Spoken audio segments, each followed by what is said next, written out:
sage, monk, warrior. When a person reaches adulthood, the heavens choose for them a profession that matches their inner strengths. There is a belief that the rare profession of magical swordsmanship is considered the highest gift of all. The young man stood next to the priest and was certain that this path awaited him. This was no ordinary aspiration. He had long dreamed of this and had given all his strength, day after day getting closer to today's moment. The priest turned to Al-Srad and ordered him to open his eyes, preparing to solemnly proclaim the gift that divine will had destined for him. On a warm, sunny day, the boy stood waiting while the girl packed her things. The smiling elf remarked that he looked surprisingly cheerful today. Al-Srad agreed, and noted that she too was glowing with happiness. It was Laviala. She smiled and reminded him that she had been serving him faithfully for 17 years, supporting him in everything. Al-Srad looked at her warmly and said that today he was especially looking forward to the moment when he would receive his own profession. The young man joyfully exclaimed that he would become the magical swordsman and end the centuries-old civil war. But Laviala discreetly asked him not to rush into dangerous military adventures. She thought about it and said that it would be better if he became a sage like her. Then they could work together at the research center, remaining side by side in peace and quiet. Al-Srad replied that peace or war did not matter to him. The main thing was to have power, because when it was in your hands, it was not so important where exactly you used it. Since childhood, he had dreamed of power. His goal was to become a magical swordsman to protect his loved ones, and every time he talked about it, his mother would smile gently and believe in him. Al-Srad sincerely wanted to become strong to protect his mother, although he later realized that this was only the beginning of a long and difficult path to true strength. He wanted to surpass Laviala, and therefore constantly asked to train him.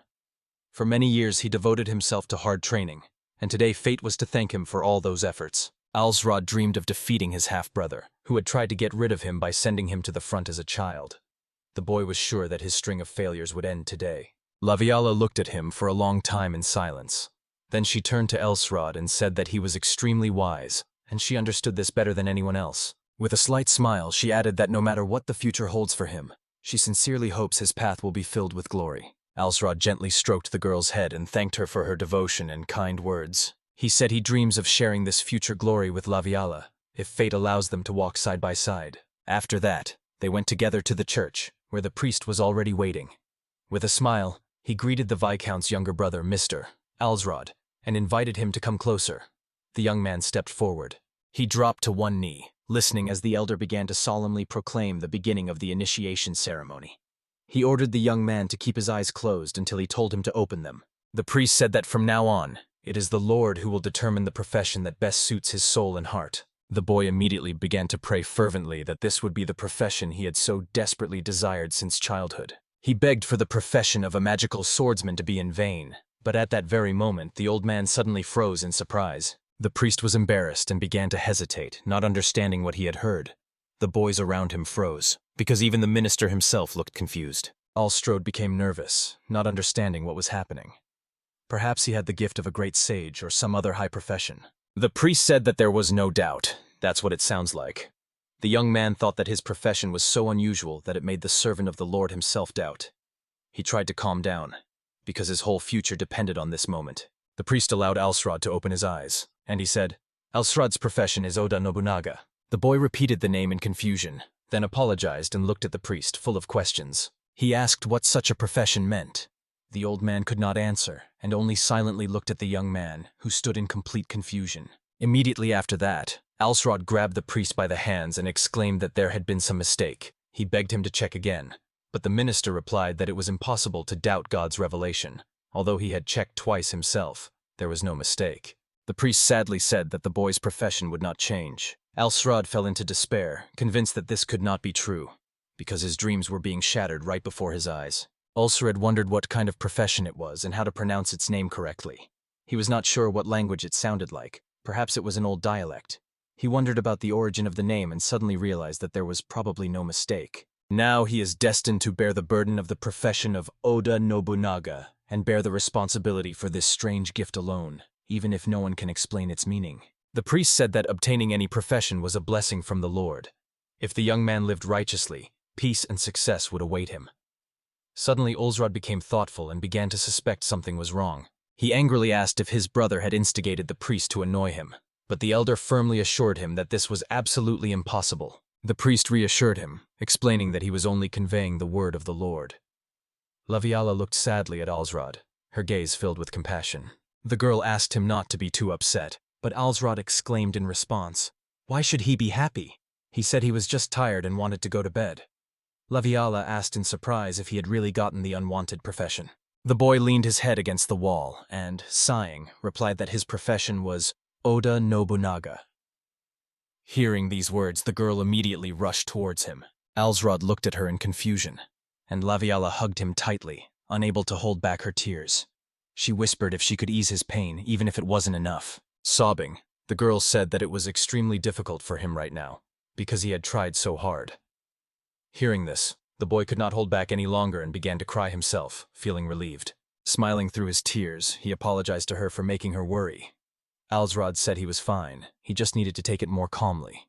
Laviala wiped her tears and agreed that he was, recognizing him as her master. The boy was about to say something, and the girl asked him what was bothering him. Alsrod suggested with a smile that perhaps Oda Nobunaga was an extremely rare and powerful profession. He could only hope for a miracle. Later, in the castle, Alsrod bowed his head before the man on the throne.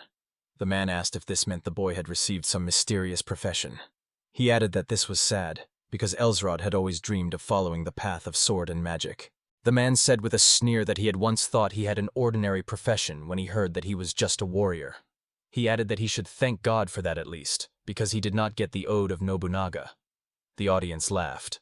Suddenly, Alsrod turned to his brother and recalled hearing about his first fight after receiving his profession, when he suffered a crushing defeat. The Viscount stood up abruptly and angrily exclaimed that it was easy to slander others. He declared that the path of a feudal lord was not determined solely by military merit. The men around him only sighed heavily, listening to this argument. The Viscount smiled again and said he was glad that Alsrod had grown up. Then he asked if his brother knew that in the neighboring prefecture near Neville, an attack was already being prepared, straight from the mines. The Viscount smiled cruelly and announced that it was because of these events that he was going to send Alsrod to the fort immediately. This was his reward. The Viscount said that Alsrod must defend the main outpost that protected their lands, and if he suddenly escaped, he would be punished as a general. The sinister smile never left his face. Alsrod panicked, thinking about this fort. He knew he was on the front lines, and if things went wrong, he could die almost instantly. The brother smiled again and told Alsrod to respond as a brother and a subject. He said that he must risk his life to protect the lands of Neville, inherited from their father. The young man squeezed his hand and thought that it was the duty of a feudal family to defend the land and people even at the cost of their own lives. He decided that he would fulfill this duty, but the most important thing was to survive. Alsrod confidently agreed. Laviala exclaimed indignantly that this was unthinkable. She did not understand why he was being sent to that fort. The girl suspected that the goal was to kill Alsrod, because the Lord himself should have been there to inspire the soldiers. She shouted that it didn't matter because if the fort fell, all of Neville's lands would be in danger. Alsrod sighed heavily, noticing that the girl was too excited. The boy agreed with her, but he realized that her words were driven by emotion. She added that he shouldn't have annoyed his brother. Laviala suddenly asked why they were not trying to talk to the enemy from Mina at all. Hearing this, Alsrod was shocked. He opened his eyes wide, called Laviala by name in shock, and asked her what exactly she had just said. Alsrod grabbed her by the shoulders and asked what she would do if his brother sent someone to spy on them. Laviala replied that subjects only followed their master when he showed them mercy. She exclaimed that servants could leave their master if he treated them cruelly and disrespectfully. She told Alsrod that going there was pointless, as it meant certain death. Even if his traitorous brother had challenged him, they would surely find a way to turn things around. The young man hesitated. He thought that if he played everything right, he might be able to use the situation to his advantage and get into a better position than he had now. Suddenly a girl came up and greeted Alsrod. He called her by her name, Althea, and gently told her that if she was tired, she shouldn't overexert herself. Althea leaned against the wall and said with tears that she had heard about Alsrod being sent to the fort, and therefore, while he was there, they would not be able to see each other. The girl cried bitterly. The young man smiled warmly and turned his gaze to Laviala. He firmly stated that such an order was unacceptable, as he would not be able to take Althea with him. Laviala agreed, adding that if the Lord himself were to betray Althea, she would be in mortal danger. Then the elf exclaimed that there were only about 50 warriors in the fort with the entire garrison, and more than 2,000 enemies. She said that there was no chance, but the young man replied that he had no choice anyway. He loudly declared that he would never give up because it was his duty. The young man was full of confidence. The decision had already been made, finally. Laviala sighed heavily and promised to make an effort. Althea approached and asked Laviala to take care of her brother. She replied that Althea could rely on her. Althea asked them to wait a little. The young man looked up and thought that his only hope now was that Oda Nobunaga would prove to be an extremely strong profession. On a clear day, a multitude of horsemen were preparing to march. A man with a banner rode ahead, leading the troop forward. This man was Alsrod, and Laviala walked beside him. The soldiers exclaimed with delight that this was the Lord's younger brother. One warrior came up and bowed low, and Alsrod asked if he commanded the fortress. The man confirmed and introduced himself as Civic Krutz. He explained to Alsrod that he had to brief him on the situation, so he asked him to follow him. The young man felt a little nervous. Together they climbed the tower, and Civic explained that the enemy had built a fort on the other bank, on the lands near the mine. Some of their units were already setting up camp. Ulcered turned to the commander and asked how long the attack had been going on. The Civic replied that it had all started 2 months ago, that he had already sent requests for reinforcements, but had never received a response. Osrad tensed and wondered if his brother really thought it would be okay if he survived, even when the future of all of Neville was at stake. The man said that the enemy had built special passages and rock climbs around the fort. It seemed they were planning a large-scale assault, and the question remained whether it would happen soon or later. Together they looked down from the cliff. The Civic noted that no one still knew exactly when the attack would begin. The commander added that although the fortress was extremely strong, if the enemy broke through the gates at a time when the soldiers were exhausted, then the situation would become hopeless. Alsrod was shocked. The situation turned out to be much worse than he had imagined. He realized that even if the fortress did not fall immediately, or even if he died, his brother would be satisfied with any outcome. The young man clenched his fist and firmly decided that he would survive to someday take revenge on this cruel man. A soldier was sleeping in a large building with a spear in his hand. Suddenly, an arrow whistled through the air and pierced his neck, killing him instantly. Another warrior, seeing his comrade's death, said it was his mistake. He added that Neville would fall sooner or later anyway, and reached for the tree that blocked the gate. A number of soldiers raised a log to break down the door. The guard added that it didn't matter if everything happened a day earlier. Alsrod was asleep when he was suddenly awakened by loud shouts and a crash. At the main gate, soldiers had gathered, blocking the passage with their own bodies. They were shouting, asking where the gatekeepers were, and shouting that the enemy artillery was already breaking through. At that moment, the gate opened and the enemy burst in. With furious cries, the assailants killed everyone they saw. Alsrod rushed out of the room and immediately met Laviala, who was running towards him. The boy grabbed the elf by the hand and ordered her to stay close while they sorted out the situation. The girl nodded and they ran on. Suddenly, Laviala shouted his name in fright. They looked up and were horrified to see the guards slain on the mountain path. Alsrod explained that there were about 500 attackers there. At that moment, an enemy with a sword rushed at him. Laviala had time to react and instantly killed the attacker. Their people were stunned by the night attack. Even the merchants were on the scene. The situation was becoming increasingly alarming, because there were too many enemies. Laviala exclaimed that they would not hold out. Suddenly, Civic pushed his way through the crowd, barely reaching them. Alsrod immediately turned to the commander. The old man, barely able to catch his breath, said heavily that he didn't want to admit it. But this was really the end. He said they would all die in this battle. Alsrod gritted his teeth and gripped the hilt of his sword tighter, thinking that for the second son of a petty feudal lord, such a death was unbearable. His body tensed. Suddenly, the boy turned to Laviala and sharply ordered her to flee from this place. The elf looked at him with horror and surprise upon hearing such words. With a slight smile, Alsrod told her that if she went alone, she would manage anyway, because the enemies would not take a woman hostage, and Laviala was too sweet to be harmed. The girl firmly asked him to stop saying such things, as now was not the time. She declared that she would also fight, as her duty was to serve her master. They stood with their backs to each other, and Alsrod quietly asked how they were to survive in such circumstances. The girl replied that they needed to force the enemies to retreat. The young man sighed and said that this was too much. Suddenly a voice spoke up and said that this was nonsense, because Alsrod would easily cope, since he had a profession that could make him the supreme ruler. The young man twisted his smile and realized he was hearing his own inner voice. He agreed with it, wondering what would happen if he still couldn't manage. He looked at the elf and said that now he would protect her himself, and she should take care of him. The girl was surprised, but smiled and replied that she understood and expected the same from her master.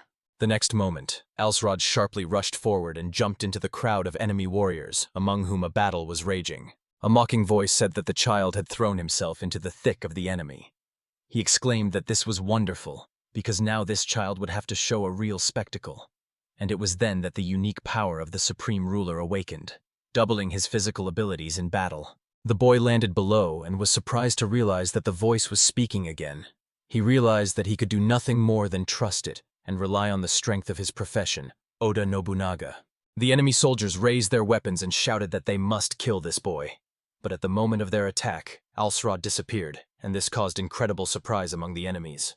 With a sharp movement, the young man rose into the air while his enemies tried to figure out where he had gone.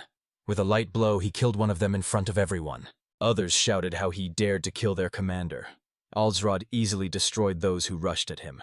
The soldiers nearby asked each other in confusion why they had not yet finished off their only enemy. With a cruel smile, he thought that it didn't matter how many of them there were. Their every move seemed so slow to him that their blows couldn't even touch him. At that moment, the voice inside spoke again, saying that only the one who has the gift of supreme rulership can stop another. He mentioned a name, Mitsuhide, who had also briefly received a similar power. Alsrod realized that the voice, as always, was speaking of something important. He assumed that the name belonged to a hero from another world. Sighing, he raised his sword and focused on surviving for now. He charged forward and cut down the enemies in his path. Laviala was genuinely impressed. She ran up and said that his swordsmanship was incredible. The boy replied that he could hardly believe it himself. Together they rushed into battle, shouting that they would win. Alsrod was beating the enemies and urging the others not to surrender, for in a little while the enemy siege would break. But suddenly he turned and loudly called Laviala by name. Smiling, he said that he was going to scout, and she should stay here and wait for him, because he would definitely return. The elf was confused, but replied that she understood.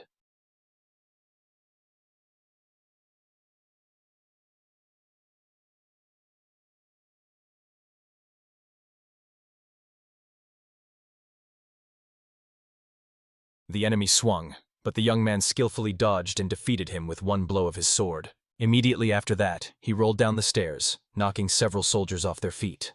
They, finding themselves under the giant's body, screamed in pain. The enemy soldiers looked at Alsrod in fear, not believing that he had defeated such a giant. The young man took a breath. He stepped forward and loudly proclaimed that anyone who tried to pass through the gate would be destroyed by him. He swore to exterminate all who dared to enter this fortress. The soldiers looked at Mr. Alsrod in astonishment, then shouted in unison that they were with him. Everyone began to cheer him on. The enemy warriors rose up, shouting that they must kill him, or the fort would fall into their hands. But as they began to climb up, Alsrod and his men rushed upon them. He struck one, and the rest began to fall one by one. The battle continued, and Alsrod confidently won. One of the enemies, enraged, shouted, asking what kind of crazy fighting style this was. Alsrod was surprised to note that there was a hidden meaning in these words. While he held back the onslaught, the craftsmen and builders had time to rebuild the gate. One of the enemies looked up at Alsrod with a curse. The boy smiled sinisterly, determined to show the true power of his profession. He rushed at his enemies with incredible speed, ordering them to get out of his way. The enemies fled in confusion, but he gave them no time. He destroyed almost all of them in a flash. One tried to attack with a spear. The boy jumped up easily, and with one swing of his sword destroyed his opponent. The rest of the warriors shouted in fear that they were temporarily retreating. Alsrod stood among the piles of bodies and said that the enemies were gone. But suddenly he heard a shout behind him and turned around. Someone was shouting that this was not the end. Laviala, surrounded by enemies, shouted that she would not give up until she found Mr. Alsrod. The girl was badly wounded, but her gaze burned with determination. Seeing this, the boy cursed, remembering that he had ordered her to stay in the fortress. Laviala shouted in response that she would never let her master die alone. The young man rushed to her, sighing bitterly at the realization that she had decided to go with him even to death. He understood that this big child had been with him since birth, and naturally wanted to be by his side at the moment of death. He drew his sword and rushed at his enemies, thinking that he was not going to die here, and therefore she must also survive with him. The inner voice agreed loudly and declared that all this was true, but the death of Alsrod and his people was too boring for him. So he granted the boy a unique ability, Pride of the Supreme Ruler, which immediately awakened. With a light swing of his sword, the young man completely destroyed one warrior. The others, seeing this, froze in horror, whispering that he was a monster. But Alsrod mercilessly finished them all off until the last one fell. As soon as he finished, he immediately rushed to Laviala, who was sitting on the floor, silently looking at him. He hurriedly asked if she was okay, but she only said his name. Suddenly, she quietly apologized, which surprised Alsrod. Then the girl burst into tears and said that she was simply afraid to leave him alone. Alsrod trembled, embraced her with a smile, and promised to scold her later. He added that he was terribly glad to see her alive. Laviala, unable to hold back her tears, thanked God that Mr. Alsrod had survived the battle. The young man was surprised and replied that he should have said these words, since it was she who was in danger. Continuing to cry bitterly, the girl confessed that when he left alone, she had already thought that he had died. Out of fear, she only repeated how much she was afraid of losing him. The boy patted her on the head and said that if she felt better, she could cast some healing magic on him, because he was exhausted from the exertion of his profession. Suddenly he remembered his profession, and the voice he had heard earlier. The stranger had spoken just as he was defending his own lands. The young man began to guess what it might mean. Realizing this, he suddenly hugged Laviala tightly. The girl blushed at such a strange act and said in confusion that it hurt. Suddenly the young man confessed to the elf that he did not want to lose her. The girl looked at him in shock, but hugged him back and, once again bursting into tears, said that she would never leave him. Alsrod couldn't help but cry too. He whispered that even if she left, he would definitely bring her back. By the river, someone suddenly exclaimed that this was simply impossible. The enemy commander shouted in rage that despite their superior force, the army had retreated. He was overcome with uncontrollable anger. One of the soldiers, gathering his courage, said that he would respectfully admit that almost all of their strength was concentrated in the hands of one young officer. Hearing this, the commander thought darkly. He suggested that these might be reinforcements from yesterday, but he doubted whether such a desperate hero could have appeared among the slaves. They didn't know the whole truth, but they could confirm one thing. Only one elven woman came with Alsrod Neville. No one else was there. The soldiers looked at Neville's flag and said happily that they had managed to protect it. Laviala said that it was a triumphant victory for Alsrod. The two of them entered the fort and greeted the troops. The soldiers shouted Alsrod's name in unison, calling him their returning hero. The young man raised his hand and proclaimed that the Manarians had been driven back, and that the bodies of the enemy were already lying at the foot of the fortress. Laviala looked around in admiration as the soldiers chanted that victory was theirs. Suddenly, Commander Civic stepped forward and loudly called out to the young man. Alsrod, seeing him, felt sincere joy. The Civic fell to one knee and exclaimed that he would immediately convey the news of the battle to Viscount Neville, for every soldier in this fortress had witnessed what had happened. Alsrod smiled and said that there was no need to exaggerate his merits, because he himself did not know what would have happened if he had been on the field alone. He emphasized that this was a victory for everyone, and thanked the commander. The Civic bowed low and said that Alsrod was now the commander of this fort, so he should be addressed by his name. Alsrod was a little embarrassed and blushed, but agreed, repeating Civic's name. After that, everyone gathered in the room for discussion. They recognized that the defensive battle had ended successfully, but understood that the problem was not yet solved. Someone suggested not to limit themselves to defense, but to try to capture enemy territory. After all, the enemy had already built a fort on the opposite bank, and if they were not forced to retreat, Neville's situation would only worsen with each passing day. The Civic pointed to the map and said that this defeat would make the enemy more cautious, but at the same time there was a possibility of a new offensive, so they were obliged to act immediately. Laviala asked what they thought of a night attack in this location. She added that the noise of the river would completely drown out the sounds of footsteps, and that might be to their advantage. The Civic noted that the main problem was the lack of forces to capture the enemy fort. Although the enemy base was small, it was surrounded by several camps. A heavy silence fell in the room. After a pause, Laviala exclaimed in frustration that it was useless, since she could think of nothing. Alsrod, on the other hand, thought that the plan of a small group breaking through a large army was not so absurd after all. Suddenly, an inner voice told the boy that there was nothing to worry about, because he possessed the power and experience of a great ruler. This struck Alsrod, and a majestic picture of the powerful state that he supposedly saw before him emerged in his imagination. He said quietly that it was a good idea, and then loudly exclaimed that it could be called a wise plan. Alsrod declared that they would create something that would be a sharp knife at the enemy's throat. He added that it was impossible to turn the tide of the war without an unexpected move. The citizen agreed enthusiastically. With a smile, Alsrod thought that he expected to hear words about impossibility or absurdity, but that didn't happen. His idea was supported. He wanted to ask about the traitor, but Civic beat him to it, saying that he had dealt with it during the battle. One wounded soldier managed to tell his former commander the truth. Upon hearing this, Alsrod felt that all his worries about the future had disappeared. With a smile, he declared that they would carry out the plan in 2 days, when the new moon would come. And so, 2 days later, in the dead of night, Neville's army gathered by the river, preparing to attack. Laviala, who was hiding nearby with Alsrod, asked if there had been any changes on the enemy's side. The boy, looking down, replied that all was quiet. Sivik turned to Alsrod and said that the enemy didn't seem to have taken any action after the traitor leaked the information. The guy smiled and replied that it was all thanks to Sivik and his people. Rising higher, the young man ordered everyone to listen carefully to his words, because now their fate was being decided. He said they shouldn't think about what would happen if they didn't make it before sunset. They had to go all out if they didn't want to die. He had already given his orders and was counting on them being carried out. Slowly the warriors began to descend and prepare for the attack. Alsrod thought that their work exceeded even his expectations. 3 days ago, when he had defended the fort, he had doubted himself, fighting alone on the front lines. Now the soldiers believed they could risk their lives for him. The guy suggested that this was also connected with Oda Nobunaga's mysterious profession. If this was indeed the hero's name, then his charisma now lives on in him. The army gathered in one large formation just as dawn began to break outside. Alsrod said encouragingly that it was thanks to all of them that they had made it on time. The boy raised the flag and announced with a smile that this was their night fortress, and he was ready to lead them forward. Suddenly a voice told him that this was a wonderful work, and that this was the true strategy of the great ruler.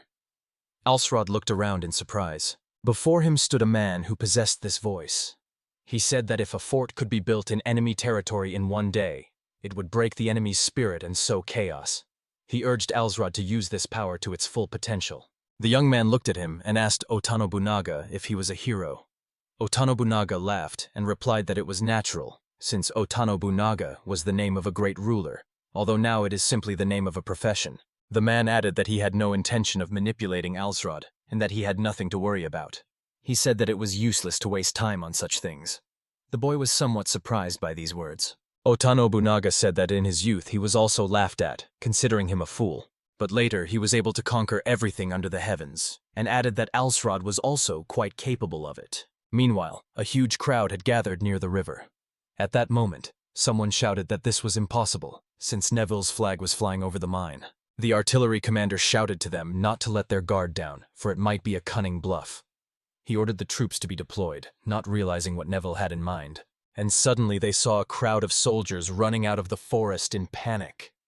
One soldier turned pale and asked in a trembling voice what this horror was that was coming. On a large mountain, very nearby, everyone saw a huge number of Neville's warriors lined up for battle. A warrior on horseback shouted to the army, asking why they had stopped, and ordered them to attack immediately. At the same time, Alsrod shouted for everyone to hold their positions until their last breath. Laviala ordered the archers to open fire, and a full-scale attack immediately began. A stream of arrows showered the enemy, who shouted that such an attack would turn the field into a real massacre. One warrior rushed to flee, deciding that he must retreat, but an arrow struck him in the chest and he fell dead. Then the enemies realized that they were easy prey. Laviala exclaimed that they could not climb to the top. Several fighters spotted a possible passage and pointed to it, urging the others to move there faster. They shouted for everyone to get up. One of the soldiers ran up to Alsrod and reported that the enemy artillery had already entered the fort. The young man was stunned when he heard this. The enemy warriors quickly moved forward, sensing danger. Alsrod waved his hand and ordered everyone, without exception, who rose to the occasion to be killed. Laviala picked up his order, and together with the other archers, began to continuously shower the enemies with arrows. The citizen, observing the battle, said that he had some doubts about the effectiveness of this fortress, but it really did its job.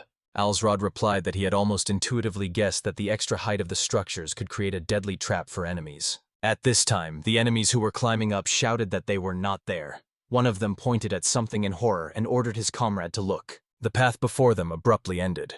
Oda Nobunaga said it was a ditch. Seeing it, the warriors were confused and stopped. The soldiers were shouting and asking each other where the enemies had disappeared to, and suddenly someone shouted that they were up there. The army was surprised to realize that they had missed this moment. One of the warriors threw down his shield and offered to use the boat as a bridge, but before he could finish, an arrow hit him in the head. Laviala, smiling, said she was not afraid of those who fell into Alsrod's trap. She declared that she would never lose to those who were too stupid and naive. Alsrod also admitted that he was surprised by the success of his strategy. The soldiers fell before their commander and declared that they could no longer attack, as their losses had already exceeded 100. He cursed, but agreed and announced a temporary retreat. The citizen turned to Alsrod and asked if they should pursue the enemy. The boy replied that there was no need to do so, because they had fewer soldiers anyway, and by leaving the fort, they would give the enemy the advantage. After the battle, Alsrod said that everyone fought bravely, and if it weren't for their courage, this strategy wouldn't have succeeded. He sincerely thanked everyone. The soldiers began to shout his name, praising Alsrod and Neville. Along with them, Civic and Laviala supported him. The young man stood in their midst with a sincere smile. He raised his hand in victory. When news of Neville's triumph reached Geisel's brother, he sent additional reinforcements to the prize fort. The war within the Empire had turned into a struggle for power, but balance had been restored. Alsrod received his brother's order to return and began to gather. The army gathered before him, wishing him a safe journey. The Civic said that Alsrod was not just a wounded hero, but a man capable of protecting Neville. The boy replied that if he was a hero, then so was the Civic, and urged them to fight bravely. Oda Nobunaga laughed out loud and said that Alsrod simply couldn't help but brag. The young man responded by angrily ordering the spirit to be quiet. The citizen watched in disbelief. After that, they set off. Laviala said with resentment that she had previously been sure that she knew everything about Mr. Alsrod. Now it turned out that the results of the war exceeded all her expectations. The boy looked at her and said that whatever it was, they had exceeded even his expectations. Then he looked at Laviala and asked incredulously what was wrong with her. The girl exclaimed that she wished he had told her about such power right away, and not behaved so terribly by hiding it. Alsrod replied that he himself had not expected to become so strong, and suggested that it was all due to his profession. Hearing this, the girl looked straight ahead and asked if he meant Oda Nobunaga. Alsrod smiled and said that she had guessed. He happily declared that even a magic swordsman could not match his profession. Without a doubt, this power was the most powerful in the world. Meanwhile, someone in the city said that the first thing he should do was apologize for saying that his profession was worthless. The man said that Alsrod's achievement was one of the greatest in their family. Thanks to him, the surrounding villages would be united, and the boy himself would be granted the title of Baron. Alsrod, standing on one knee, solemnly declared that he understood everything and was grateful to fate for such a gift. His face shone with confidence and calm determination. The kingdom of St. Leo consisted of 60 prefectures, each ruled by its own lord, and with the right to make its own laws. The Neville family only owned 1.5 counties out of 10, making them a weak and insignificant aristocracy. At the same time, the Manhwa family, which had resolved the previous conflict, controlled not a district, but an entire prefecture wielding enormous power. Alsrod thought that Kiyohata might have settled the matter and gained a temporary victory for now, but he knew that it wouldn't last long. Looking ahead with focus, Alsrod decided to begin preparations to inherit the title of Viscount from his brother. In the small room, Althea was sitting on the floor in front of the closet, praying. Suddenly, she heard a noise and rushed towards it, jerking the doorknob sharply. Alsrod stood before her, surprised. The younger sister, with eyes full of tears, said that her brother had finally returned. Alsrod hugged his sister and confirmed her words. He apologized for making her worry, and admitted that he should have spent more time with her. But suddenly Althea turned away and began to cough, covering her mouth with her hand. Alsrod asked anxiously if she was okay. The girl smiled and replied that everything was fine. It was just that the old house was too dusty. At that moment, the young man said that everything was resolved now. This surprised his sister. He exclaimed loudly that from now on they would have a new home. Althea looked at her brother in confusion, saying that this was too unexpected. Eventually they came to a large estate with armed knights standing at the gates. Alsrod turned to his sister and asked how her new home was. Althea held flowers in her hands and smiled sincerely.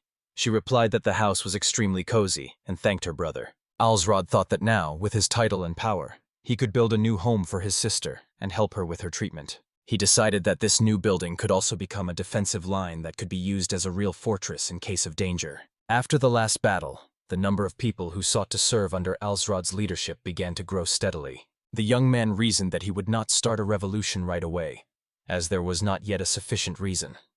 Oda Nobunaga told him that to become a ruler, one must first lay the foundation. He added that conquering the first prefecture would be a difficult task, but after that, the next 5 or 10 would become much easier. Nobunaga said that time was of the essence, and the ruler would take control of all of Ohmara province by defeating Imagawa Yoshimoto. Alsrod thought he didn't fully understand the man's words. But even if he was from another world, the young man was glad to have an experienced ally by his side. Oda Nobunaga said that the boy was in a difficult situation in Domona, so he should prepare. After that, he laughed. Alsrod did not understand what the task was. Laviala looked at him and thought that the boy's face was changing, probably from fatigue. At that moment, there was a knock on the door. Laviala got up and headed for the door, while the boy remained sitting at the table, lost in thought. Alsrod asked the elf who had come. She replied with a smile that it was his guest. The boy was surprised by the news of the guests, and with an unexpected sigh got up from his seat. Civic Crook stood before him with his other comrades. The man said that it had been a long time since he had called Alsrod a baron. Alsrod grabbed his hand and happily replied that he was glad to see him again. He asked what had happened. The civic said that he had been removed from his post and another person had been appointed as the new commander of the fort. The boy wondered what the soldiers he had fought alongside on the river were doing here. He also noticed a burly giant among them. But Civic began to talk about how, if possible, he would like to serve under Alsrod as his assistant. Alsrod replied that he would be only glad of it and would inform his brother of it. The citizen sighed with relief and said that even if his bones were crushed to dust, he would serve to the very end. Alsrod sincerely thanked Civic, saying that he was counting on his help and support. But suddenly someone turned to the boy, calling him a child, and said that now he should focus on strengthening the economy. Oda Nobunaga said that people would not listen to a ruler without money. Alsrod mentally replied that he understood him and asked how to resolve the matter. Meanwhile, Laviala asked Civic if he had checked the building yet. Nobunaga replied that it was simple, not allowing shops to operate without paying taxes. He advised the boy to try it on a small scale first. Meanwhile, at Seijo Castle, when the merchants made a profit, they also had to give their share. One man called out to another, asking what he was up to. He was asked if he was going to open a shop in Haruto village. Taxes should be collected where there is real money, and collecting them from one or two people would not be a big problem. The man, laughing, said that with the current level of sales, he wouldn't advise doing that. He asked if the person he was talking to had a counter with confirmed tax payments. When the man saw the papers, he was stunned. He couldn't believe the income taxes and customs duties. It was obvious that the city and its surroundings would change radically. 6 months passed. The boys walked around town, and Alsrod said that the market he had visited as a child had never been so lively. He told Laviala that it was like a dream come true, and he was happy with the success. Laviala said that they are seeing more and more people from Kiyohata Castle visiting them. She added that the number of officers has also increased, and they are constantly updating their military records. The girl, smiling, turned to Alsrod and said that they had received an offer even from the elves. In front of him lay a pile of ready-made papers that Laviala had prepared. The young man admitted that he did not have time to rewrite the documents, because they were getting bigger and bigger every time. Laviala called his name, drawing his attention. She said the boy seemed to have acquired a new charm. She enthusiastically declared that he was a man of action, not words, and that was how everyone around him spoke of him. Alsrod replied that he knew the girl would praise him, so he immediately took 3 points off her. She took offense, calling him evil, and then added, embarrassed, that this was probably what they called charisma. Laviala said that something new had awakened within him. Alsrod also thought about it, and suggested that perhaps it was the influence of Oda Nobunaga. At that moment, the girl declared that it was all about the boy's own abilities. She added that she had just realized something important. She said that strength came not from the profession itself, but from the qualities that had always lived within him. Alsrod listened attentively to the elf's words. Suddenly, she exclaimed with joy that Alsrod was incredible. This made the boy laugh out loud, and then he quickly apologized to the confused girl. Alsrod blushed and thanked Laviali. She replied with a smile that she would always be happy to support him. Later, the boy met his older brother. He said that he had come from a hunting trip and had decided to visit Alsrod. The young man replied that he understood, and added that the reception hall was ahead. Suddenly, his brother noticed something. He asked in surprise why there were so many warriors here. Alsrod explained that because of his victories, many people had expressed a desire to join him. The man noted that it would be extremely difficult to feed such an army. Alsrod smiled broadly and replied that it was no problem. His brother only sighed at this assurance and shook his head in disbelief. The young man said that they had given away some of the empty land to the people in order to harvest a larger harvest. Thanks to this, he was able to distribute even more land to his vassals. The older brother said that he was always interested in something else. Alsrod was only a subject and did not have to do so much. Alsrod thought for a moment, but replied with a smile that, considering the territory's defensive capabilities, such a large number of people were indeed necessary to protect Kiyohata. The older brother, shocked, agreed and told him to keep working on it. Alsrod replied that it was natural for a younger brother to help his elder. After that, they left the Baron's castle. Alsrod's older brother was irritated and cursed along the way, chasing passers-by off the road. Laviala approached the boy, saying that his brother seemed afraid of him. She added that he might be afraid of losing his position, since he had no children of his own. The boy replied that this was too predictable. Alsrod said he would give the amulet to his brother's wife to help her have a child. The boy looked at Laviala and ordered her to continue gathering information about her brother. The girl accepted the order with a slight bow of her head. Alsrod thought that his brother did not like his success. He decided that the brother would definitely try to kill him in the near future. The guy with the mysterious smile thought that then he would strike back when the time came. At the castle, the elf appeared before Alsrod and said that Mr. Geyser had planned to kill him, telling him about the plan, to feign illness in order to lure him to the castle and destroy him there. Alsrod replied that he understood everything. Laviala handed him the letter in a pouch, begging him to accept it as evidence. The young man burned the message. Alsrod said that he had received another letter from a man from his brother's castle, and it said the same thing.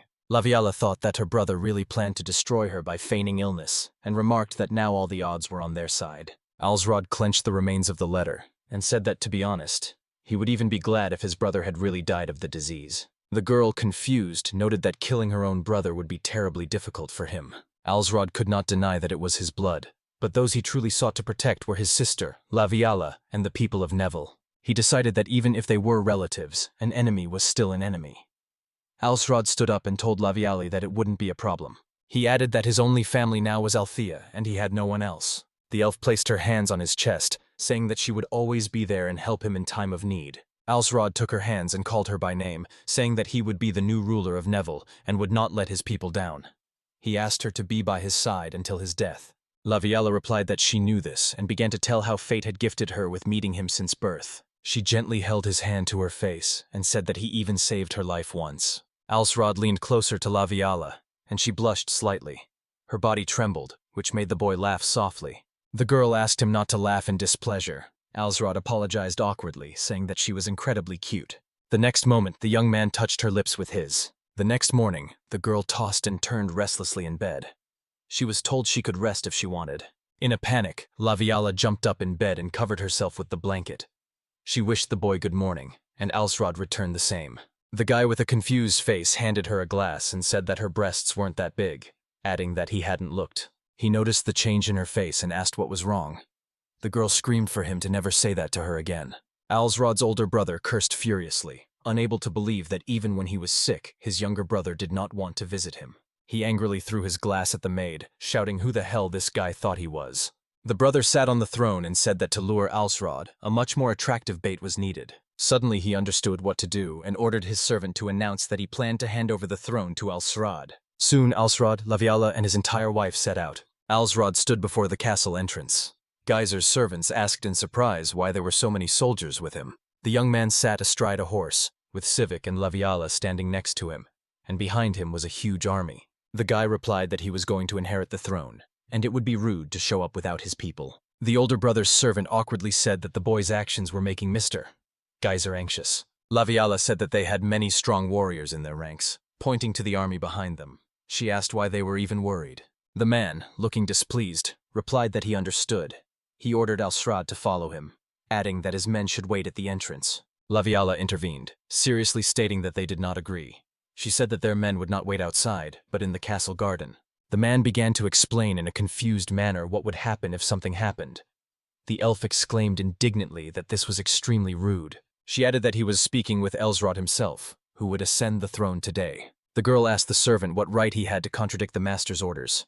The man frowned, sighed heavily, and then pointed the way with his hand, ordering her to follow him. After that, everyone moved inside the castle, and Alsrod's subjects followed their lord. Geyser's servant was looking at the guests suspiciously. At that moment, Laviala noticed something and screamed sharply. She instantly neutralized the warrior with the crossbow who was hiding nearby. The servant only exclaimed in surprise. Laviala informed Alsrod that it was the murderer. At that moment, the man drew his sword and cursed the boy, shouting for him to die. But before he could, Alsrod's sword pierced his body. The young man asked what the murderer was doing in this place. He drew his sword forward and loudly demanded an answer as to whether they really planned to kill him. At that moment, the door to the next room opened, and the order was given to kill Alsrod. One of the warriors quickly pointed his spear at the boy, shouting for him to die, but Alsrod intercepted the weapon. The young man threw the spear back with all his strength, activating the power of the Lord ability. His accuracy and power doubled. The spear released by the boy pierced 2 warriors at once, who screamed in pain. The citizen shouted to Alsrod to leave the place in their hands and go to his brother. Alsrod thought he could not let him escape, but finally agreed. He held out his hand to Laviala, calling for the elf to come with him. The girl sighed and looked at him in surprise. Alsrod said that when he defends Laviala, he becomes much stronger. At that moment, a warrior jumped up and pointed his weapon at the girl. Alsrod saw this and instantly covered her with himself. The young man kicked the enemy, activating the ability Pride of the Lord. When he protects someone, the power of his attack doubles. The warrior flew back with a scream. Oda Nobunaga began to loudly proclaim that this was a true battle of the ruler. He shouted for Alsrod to continue in the same spirit. Geyser's soldiers were stunned when they saw the man standing before them. They froze, weapons in hand. In the castle, in the middle of the corridor, Alsrod stood before the warriors, ready for battle. His figure instilled fear in them. The boy activated a passive ability that accelerated experience gain. It was called the One Who Conquered the World. It scared enemies, but had no effect on the arrogant. Alsrod frowned and shouted for everyone to get out of the way. One warrior rushed at him with a loud cry. The boy blocked his powerful blow with his sword. Alsrod stared in amazement at the enemy with whom he had crossed blades. The warrior was furiously shouting his name. The boy thought that he didn't feel anything special, because this soldier was just mindlessly swinging his sword. The only explanation that came to mind was his profession as a berserker. Alsrod said he could even praise him for his courage in attacking, sacrificing his life. But there was something else. The young man counterattacked sharply, shouting for the enemy to hold on, and hit him with all his strength. Meanwhile, Geyser sat on the bed, saying that he was still the ruler and always would be. Hiding under the covers, he shouted that Alsrod could never achieve that. At that moment, a figure appeared on the threshold. Alsrod turned to his brother and told him to be quiet, because nothing would change. This frightened Geyser, and he screamed in terror. The boy stood and looked intently at his brother, thinking that Geyser would not be able to escape. All his men were standing in the corridors. Alsrod would have spared his life if he had voluntarily given up the throne. Geyser hid under the blanket and started to mumble that it was some kind of misunderstanding, that he hadn't asked for anything. At that moment, Oda Nobunaga was also looking at him. Alsrod thought that just the sound of his brother's voice filled him with rage and disgust. Geyser jumped up and shouted that he knew what to do. He would give Alsrod power over all of Neville. He announced that from now on the boy would be the ruler of their lands. Alsrod listened in silence. He knelt before his older brother and thanked him for the honor. But at that moment, Geyser pulled out a hidden blade from behind his back. The older brother rushed at Alsrod with an angry cry, wishing him death. However, the boy managed to defend himself and wounded his brother, which was a surprise to him. Laviala exclaimed with delight that it was a wonderful attack, and, straightening up, called Alsrod a viscount. Alsrod stood there with an indifferent expression on his face. He wiped his face and said that the title of viscount was not enough for him. Even the cult of Mineria only received that name after conquering one district. The boy thought that he had to become even stronger to protect Neville. He decided to start by capturing all the districts of Fort Nelia. The Civic reported that the castle had been searched and all the enemy's routes were blocked. Alsrod replied that this was good. He ordered his words to be spread. From now on, he would rule Neville. The young man sat on the throne and said that he would not only protect Neville, but would go much further. Alsrod added that, in other words, he intended to become a true lord. He urged his subjects to watch him closely, and then with a smile said that a new era was beginning, when all their lands would be united under one banner. The priest addressed Earl Neville, congratulating him on receiving his new title. Alsrod replied that he had done nothing special, addressing the priest Elnath. The priest admitted that he had no idea that the boy would become a viscount, and expressed regret that Geyser supposedly died of illness. Alsrod replied that he felt terrible as a brother because he had not been able to help him. A rumor had spread that the elder brother had died of an illness. The priest turned the conversation to something else. He asked the boy if his profession was still connected to Oda Nobunaga, and admitted that he was afraid that something bad would happen to him because of it. Alsrod replied with a smile that nothing of the sort, on the contrary, he was glad, because it was thanks to this that he became a viscount. The priest agreed, saying that it was good. He added that he planned to conduct a voice diagnosis with Oda Nobunaga today. It was a kind of divination. Alsrod thought that if he remembered correctly, it could help him learn part of his own fate. Oda Nobunaga dismissed it as nonsense, but the boy found it interesting and thought he would learn something new about his profession. After a while, the priest sat on the floor and began to prepare for the ceremony. while Alsrod and Laviala watched him. The man began to recite a spell in a foreign language. Then he suddenly shuddered, trying to say something. His eyes filled with tears, and he exclaimed that he did not know how to interpret it. Alsrod, confused, called for the priest, who was sobbing and shouting about Oda Nobunaga. The priest exclaimed that Oda Nobunaga intended to become a demon lord. He fell prostrate before Alsrod, exclaiming that Oda Nobunaga would become the lord of demons. The man standing behind the young man stepped out, covering his mouth with his hand. Alsrod was left standing with a look of surprise on his face. Oda Nobunaga began to speak with a big smile, saying that the priest had a good eye. He declared that Alsrod would certainly become famous as a demon lord. At Oda Nobunaga's words, Alsrod laughed and covered his reddened face with his hand. The priest, horrified, began to apologize and, embarrassed, asked if the boy was feeling well. Alsrod held out his hand and waved it away, saying that perhaps it was even better that way. The priest asked him again if he really thought so. Laviala said with a broad smile that a demon lord is still a lord, and added that it was the perfect profession for Alsrod, as he aspired to become king. Alsrod looked at the girl and said that he would do everything possible to be a generous ruler and never fall into the arms of evil. The priest was stunned and began to mumble uncertainly. He said that although the royal dynasty had fallen, it still existed, so it was best not to mention it too often. Alsrod smiled and assured the priest not to worry. He said that if he had the chance, he would certainly protect the crown. At that moment, the young man turned to the girl standing behind him and called her name. Alsrod clarified to Laviala that she had not yet received her profession. The girl, surprised, confirmed his words. The boy pointed to the priest and said that this was a wonderful opportunity. He suggested that Laviali go with him to the castle chapel and receive his profession. The priest replied that there would be no problem there. Laviala replied that she understood. She said that if it would help Alsrod, she would be happy. Smiling, the girl waved at him and left. Meanwhile, while Alsrod was busy with his business, he thought it would be great if the girl got a normal profession, unlike him. He believed that none of the feudal lords would have any complaints. Alsrod reasoned that to expand their territories, they would need a good plan to eliminate their enemies one by one. If they could secure a non-aggression pact, their next target would be the Viscountcy of Marl. Suddenly, while Alsrod was immersed in his work, someone loudly called his name. Laviala stood before him with a radiant smile on her face. She happily announced that archery had become her profession. Alsrod froze in surprise and only sighed heavily. He wiped the sweat from his forehead and said that it was much better than he had expected. With relief, he admitted that he was even a little surprised. Laviala noted that compared to his profession, it was quite normal. The girl nudged him with joy and said that thanks to her profession as an archer, her endurance had increased dramatically, and the power of her arrows had increased by 30%. She exclaimed with delight that she wanted to try it out immediately, and called Alsrod to come with her. He smiled and agreed. The man who had previously been in the room with Alsrod was left alone and only mumbled awkwardly for them to take care of themselves. The couple walked down the hall talking. Alsrod noticed that Laviala was so happy that she had forgotten to knock. The girl sighed in surprise, then apologized and said that she was really overjoyed.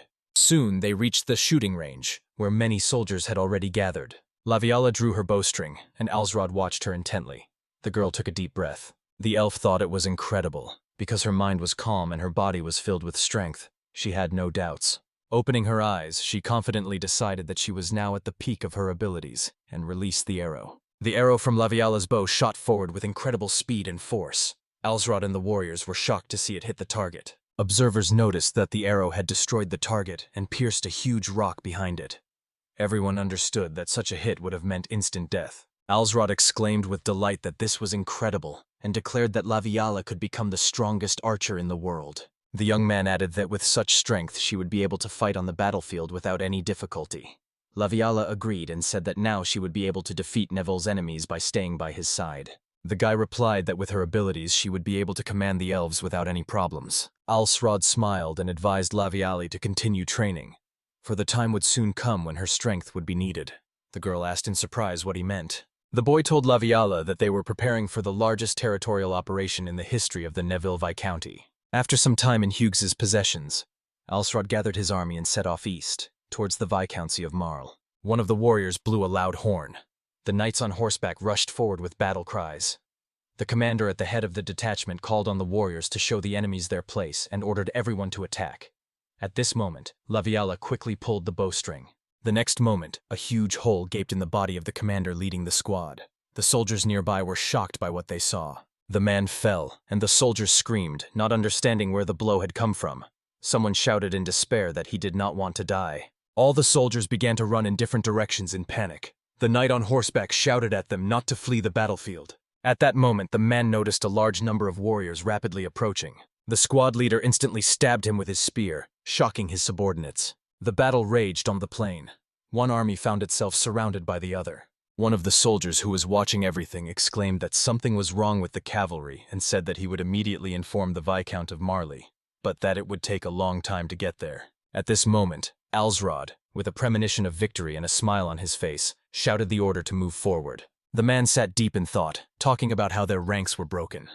He asked if they should retreat, calling such pressure a weakness of the ruler. Suddenly, a soldier in shock shouted to the Viscount that the enemy was right ahead. He reported that the enemy was approaching the main camp, and Alsrod himself was leading the way.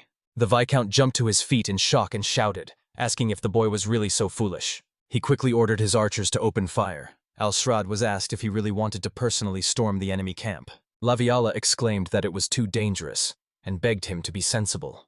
But Alsrod replied that he knew that Viscount Morel was well prepared for prolonged fighting, but he certainly did not expect his personal blow to the heart of the camp. He asked who could be his shield. At that moment, one warrior raised his hand and asked permission to become Alsrod's shield.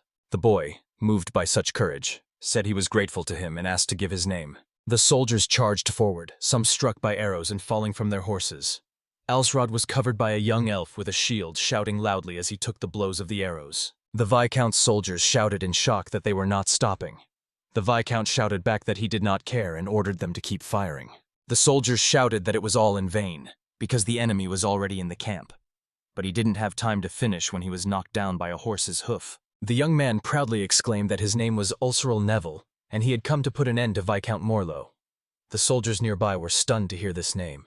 They could not believe that it was really Neville before them.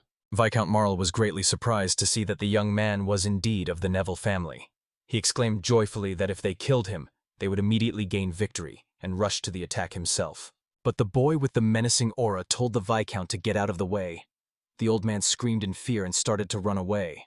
Everyone froze in amazement, not believing that he had simply run away. Oda Nobunaga sneered contemptuously that this man was a weakling, even though he was a Viscount like Alsrod. Viscount Marl ran as fast as he could, shouting that he was not going to die here. Meanwhile, Laviala prepared her bow for the shot. She stood near the battlefield and tried to aim at the soldiers who were fleeing with their master. The next moment, she quickly released an arrow, and it hit Viscount Marl directly. The man, lying on the ground, groaned in pain, then saw an arrow in his body and screamed, asking who shot him in the leg. Laviala was supported by the other warriors, exclaiming that she was the strongest archer and the most reliable assistant to Viscount Neville. They said that it was she who shot Viscount Marl, who was ignominiously fleeing. Alsrod smiled, thinking that an elf was always reliable. Alsrod approached the wounded Viscount. He raised his sword and, apologizing, said that his time in this life had passed and he would fulfill his destiny. After the defeat of the head of the family, the Morel house laid down its arms. The family received a piece of land and joined their vassals. Within 6 months of the victory over Viscount Morel, Alsrod led the family, which owned 12 districts of the prefecture of Fortunella. Alsrod was sitting in his office working when the door opened and someone wished him a good day. The guest thanked him for the invitation, and the young man returned it with a smile. The guest introduced himself as Fenelia, a merchant.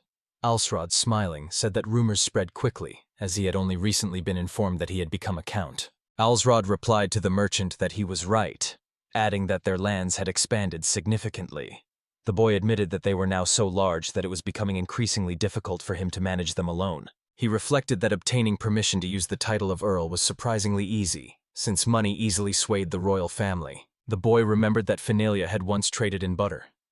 He assumed that the merchant had become wealthy and expanded his range of goods. Fenelia said with a smile that trade was now flourishing thanks to Alsrod's title. Therefore, he declared that he would be happy to help the count.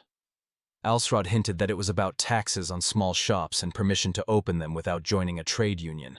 Oda Nobunaga said something about Rakuichi Rakusa, considering it something pagan. Alsrod looked at Fenel carefully and said that perhaps he was in too much of a hurry. At the same time, the young man asked the merchant to find several small underdeveloped towns nearby. Fenelia nodded and with a smile told the count that everything would be done. It was for this reason that Fenelia was tasked with managing trade. He was to review their relationship with Manhwa. Later, during the truce, a messenger arrived from Manhwa addressing Alsrod as a count. A month had passed since that moment. In the castle, someone was discussing their first meeting. The man agreed and said that he had come as a messenger from the Count of Blantyre to congratulate Alsrod on receiving the title of count. Alsrod sat on the throne, with Laviala standing next to him. The boy replied that he was glad to hear such words from a more experienced count. The messenger reported that the Empire was preparing troops for a march north, and that it was there that the Count of Blantyre hoped to forge a stronger alliance. He added that the Count wished to meet with Alsrod at a temple on the border of their domains.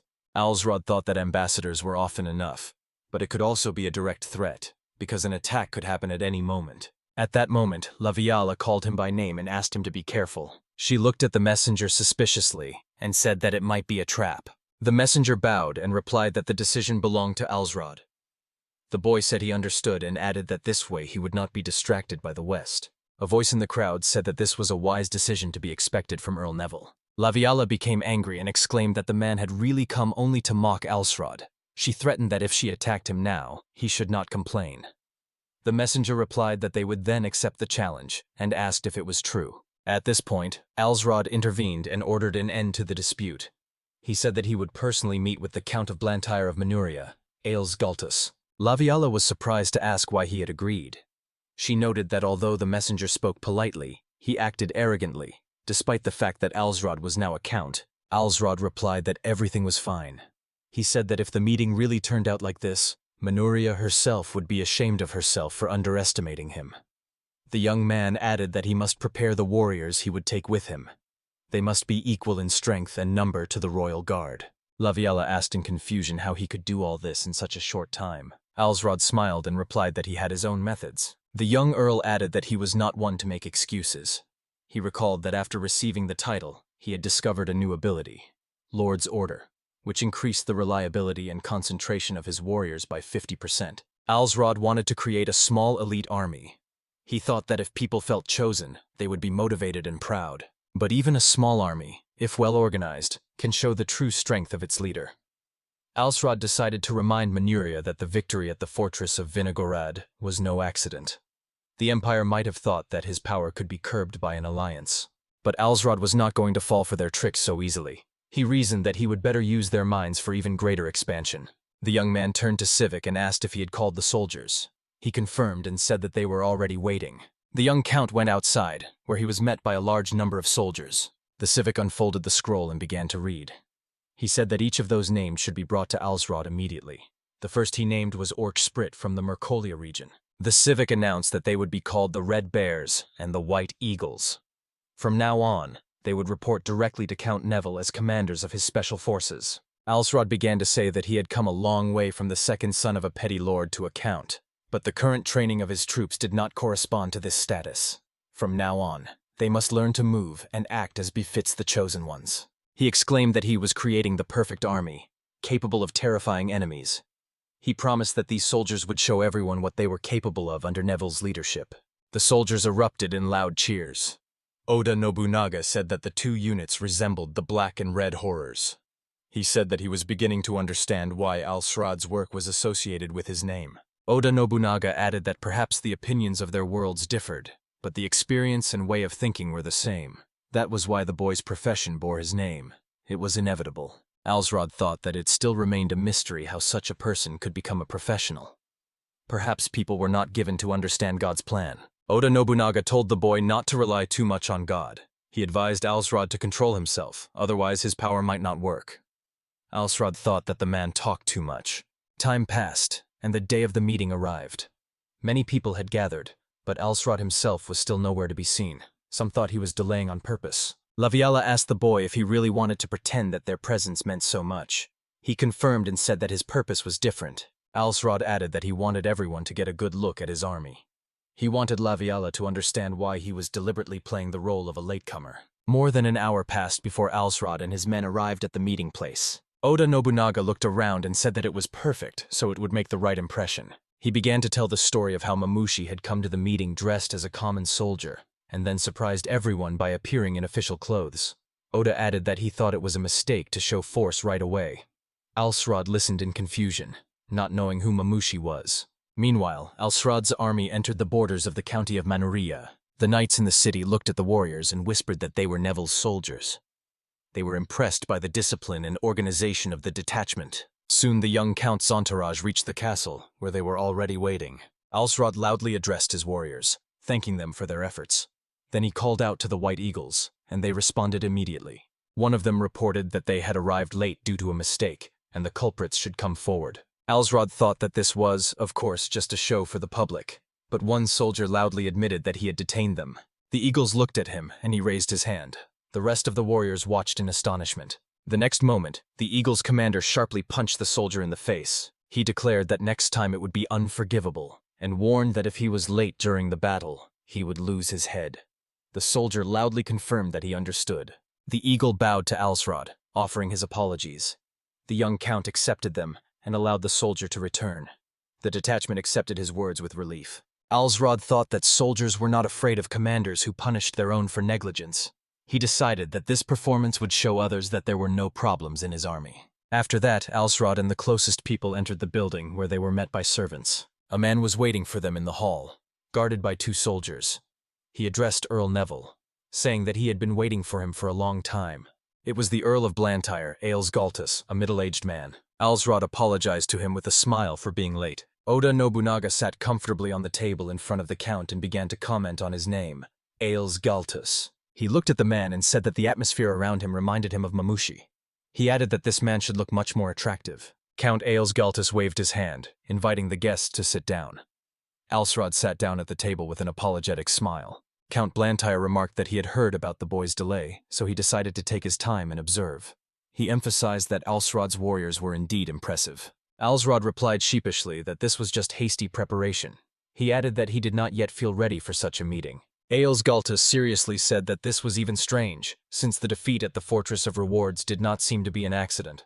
He called Alsrad a genius of war and added that he would not want to fight him in open battle. Alsrad replied that victory often depended on the luck of the day.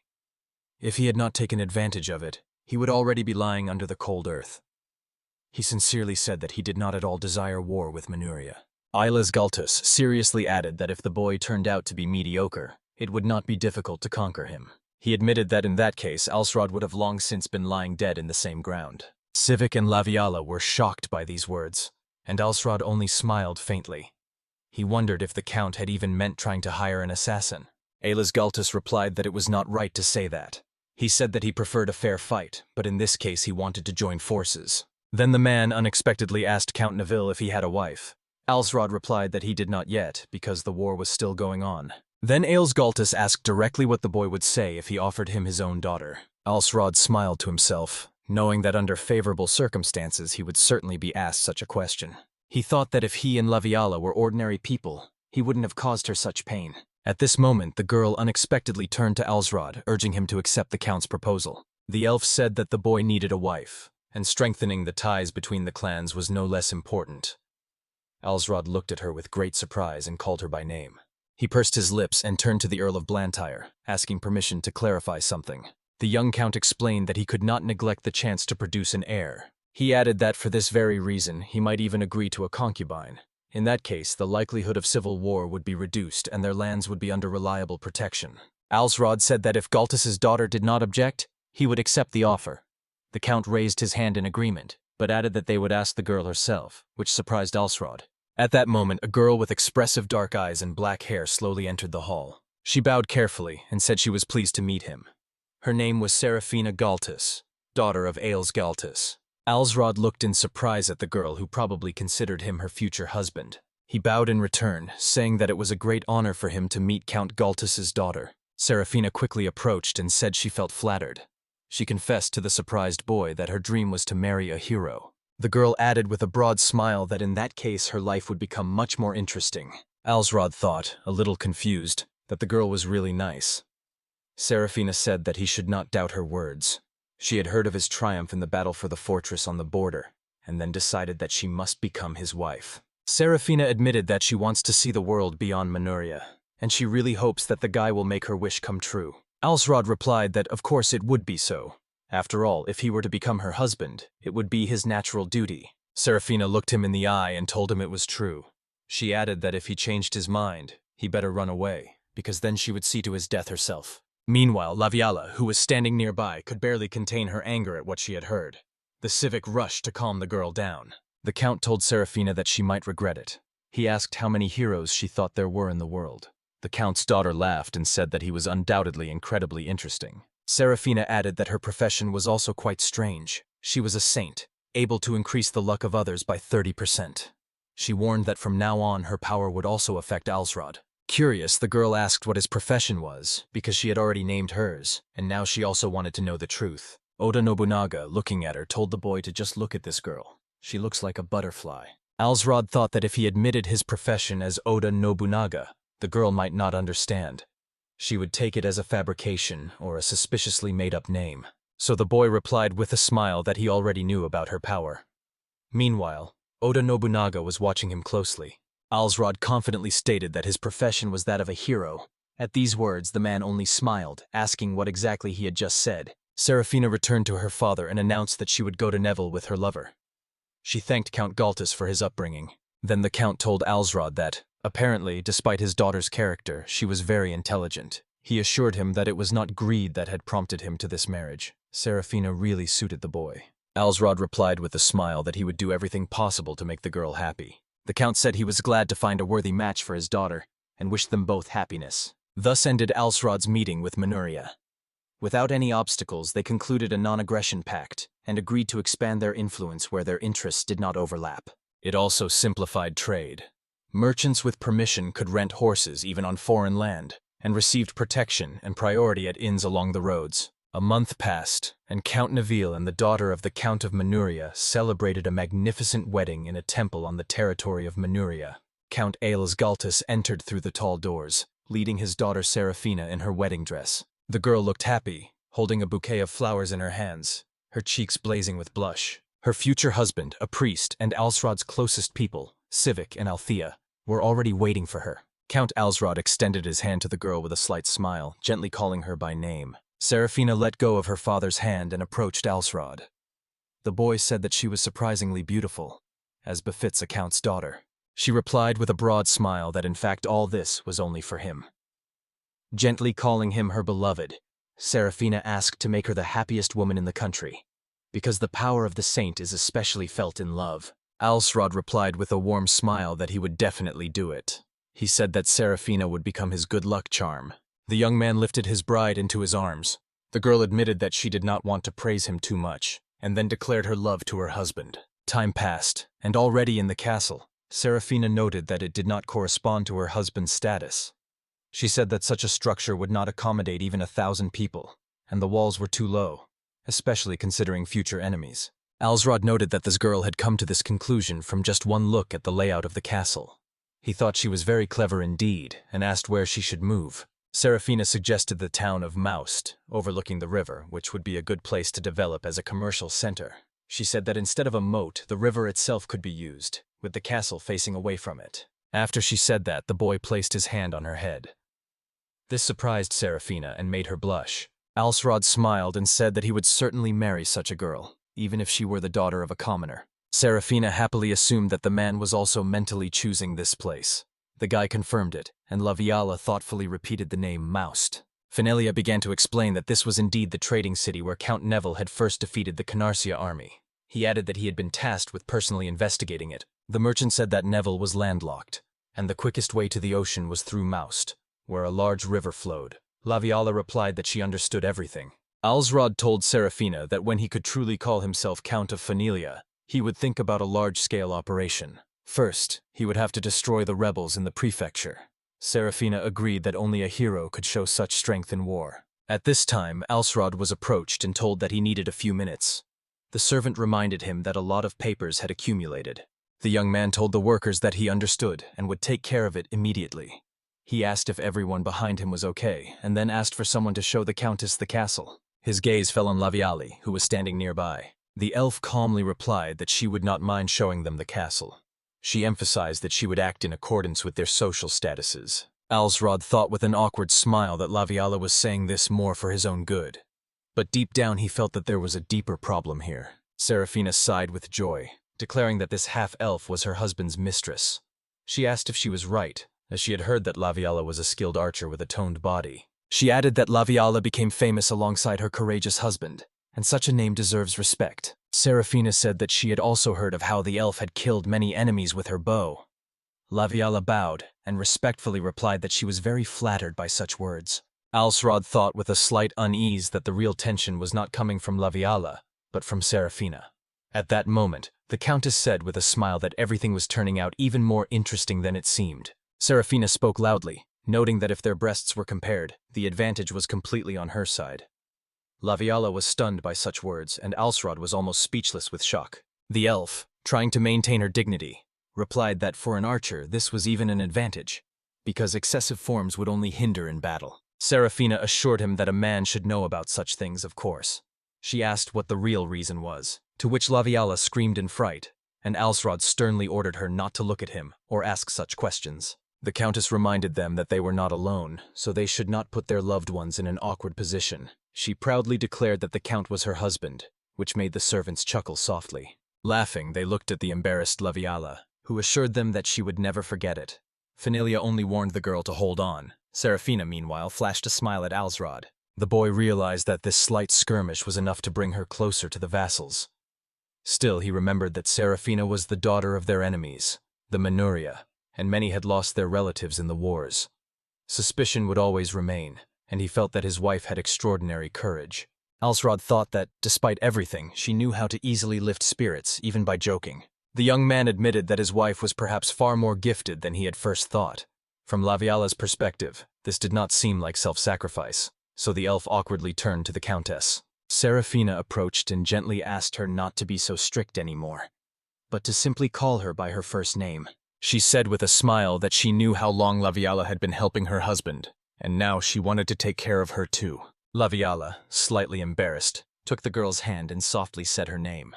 Alsrod watched in amazement and joked that he'd better be careful or he'd risk ending up on the wrong side of the bed.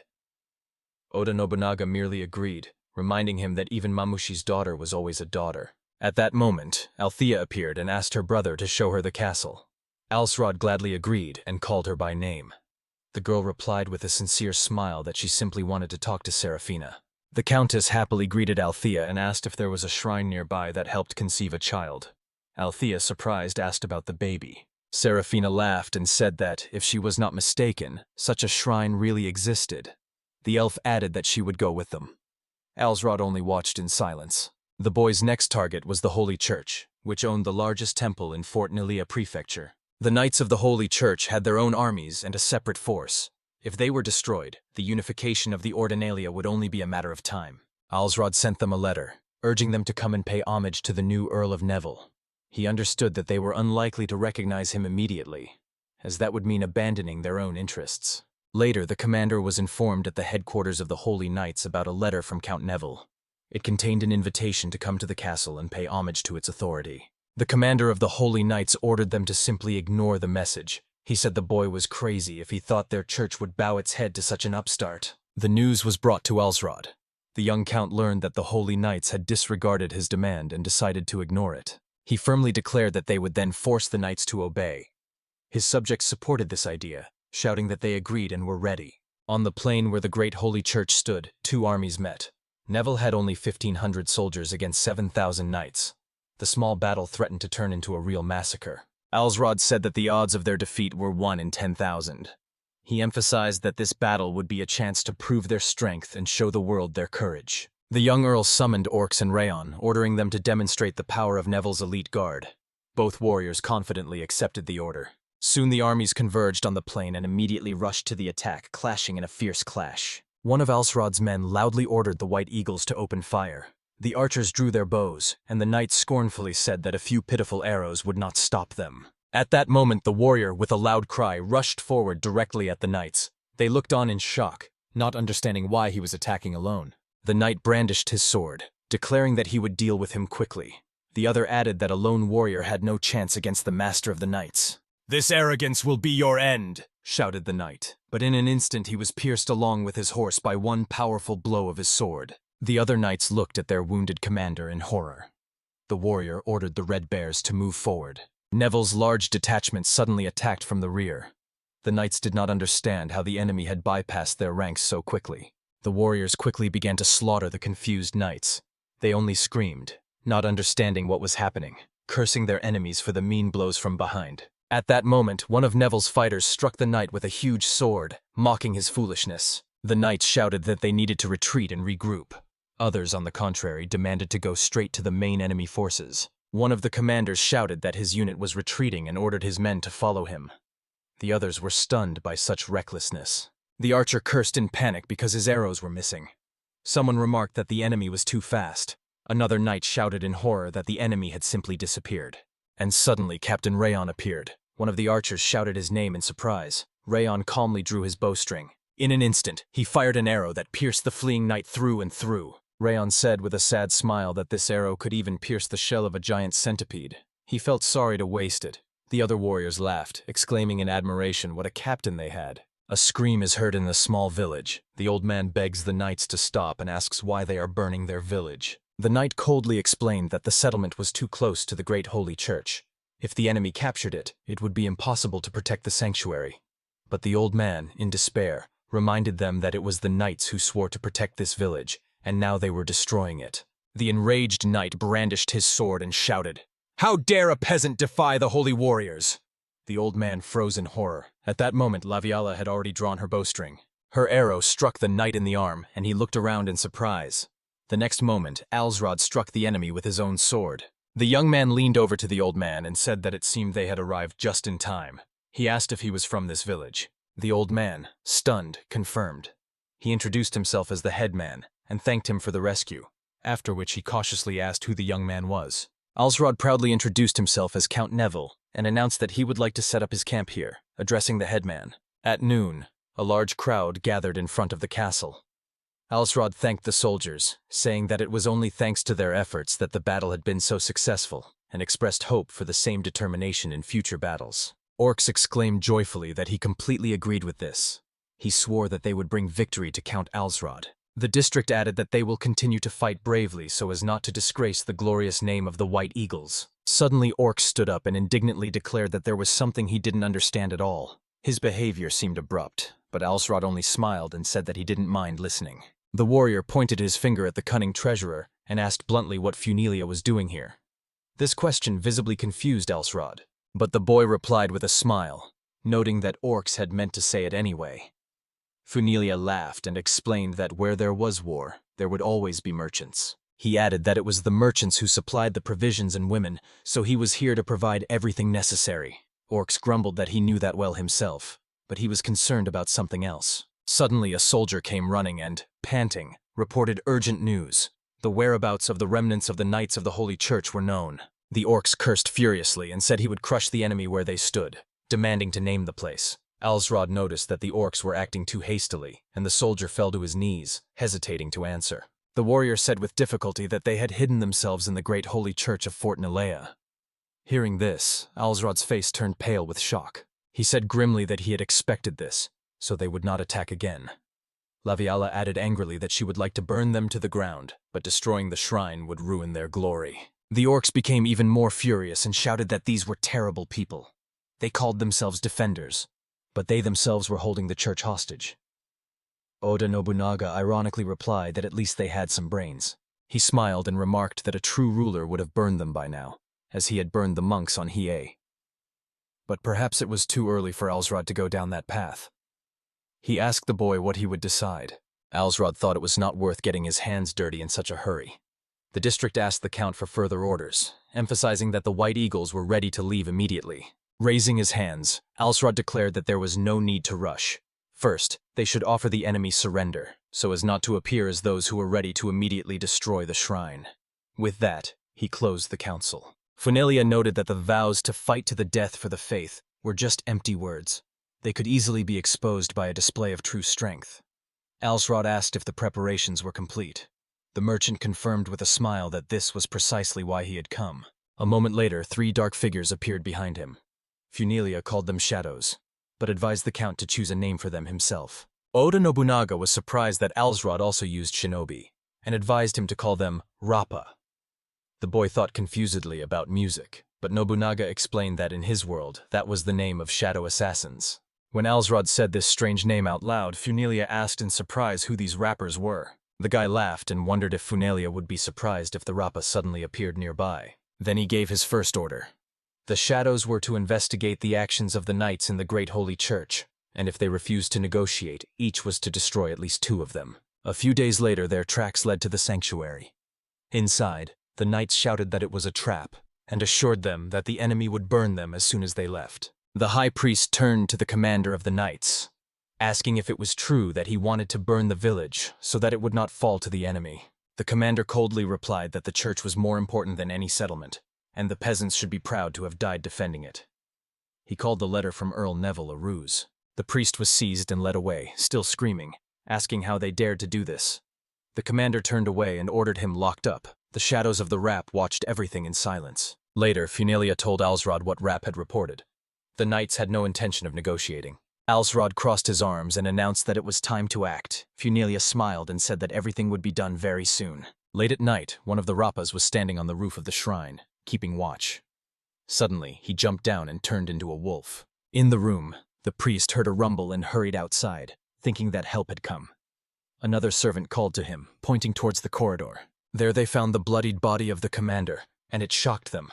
The priest turned pale and said that it was now dangerous to stay here. He led the people away. Meanwhile, the sun was already rising outside, flooding everything around with light. Funelia reported that the commander and 7 of his knights were dead.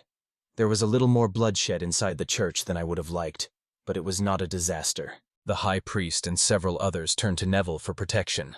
Now the knights had no reason to continue fighting against the Earl. In the large church, the priest sincerely thanked the Count for his rescue and patience, who until the last moment refrained from attacking the shrine. Alsrod replied that as a count he should have done at least that. He had always dreamed of seeing Fort Nile in peace, and when he heard that he could now be considered the ruler of the entire prefecture, he only smiled. He thanked me and asked why I had been called here. The priest ordered something to be brought out and explained that it was a gift of thanks for the deliverance. Alsrod stared in confusion, and Orcs, his mouth agape, recognized the weapon.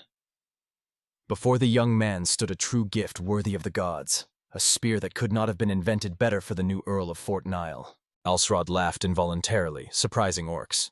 He asked if he could really keep the weapon. The priest confirmed with a smile. He said that if those knights had remained alive, it was terrible to imagine what would have happened to the inhabitants of the sanctuary. Therefore, it was better that these weapons belonged to the Count than to the defenseless priests. Alsrod bowed and accepted the gift, noting that for him this spear was not just a souvenir, but a new step in fate. Holding it high, he felt that the true value of the weapon was in the path it opened. Meanwhile, the warriors practiced with their spears.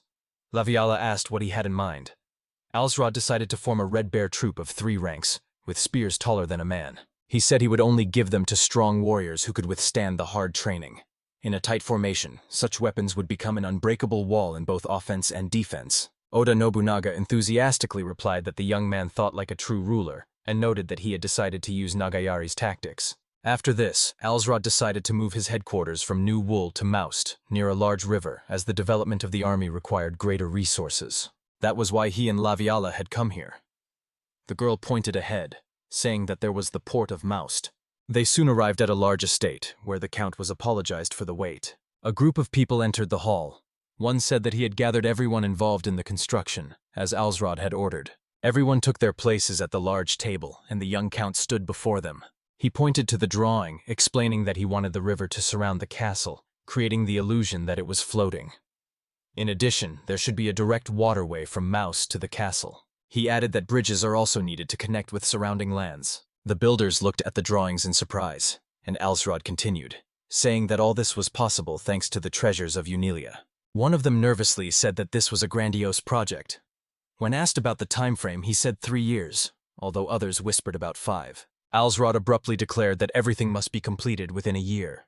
The young man's words shocked everyone. He understood their fear, as this was the biggest project of their lives, but he calmly added that he would personally manage the matter. He was certain that under his watch the work and unity of the craftsmen would increase, and the pace would accelerate.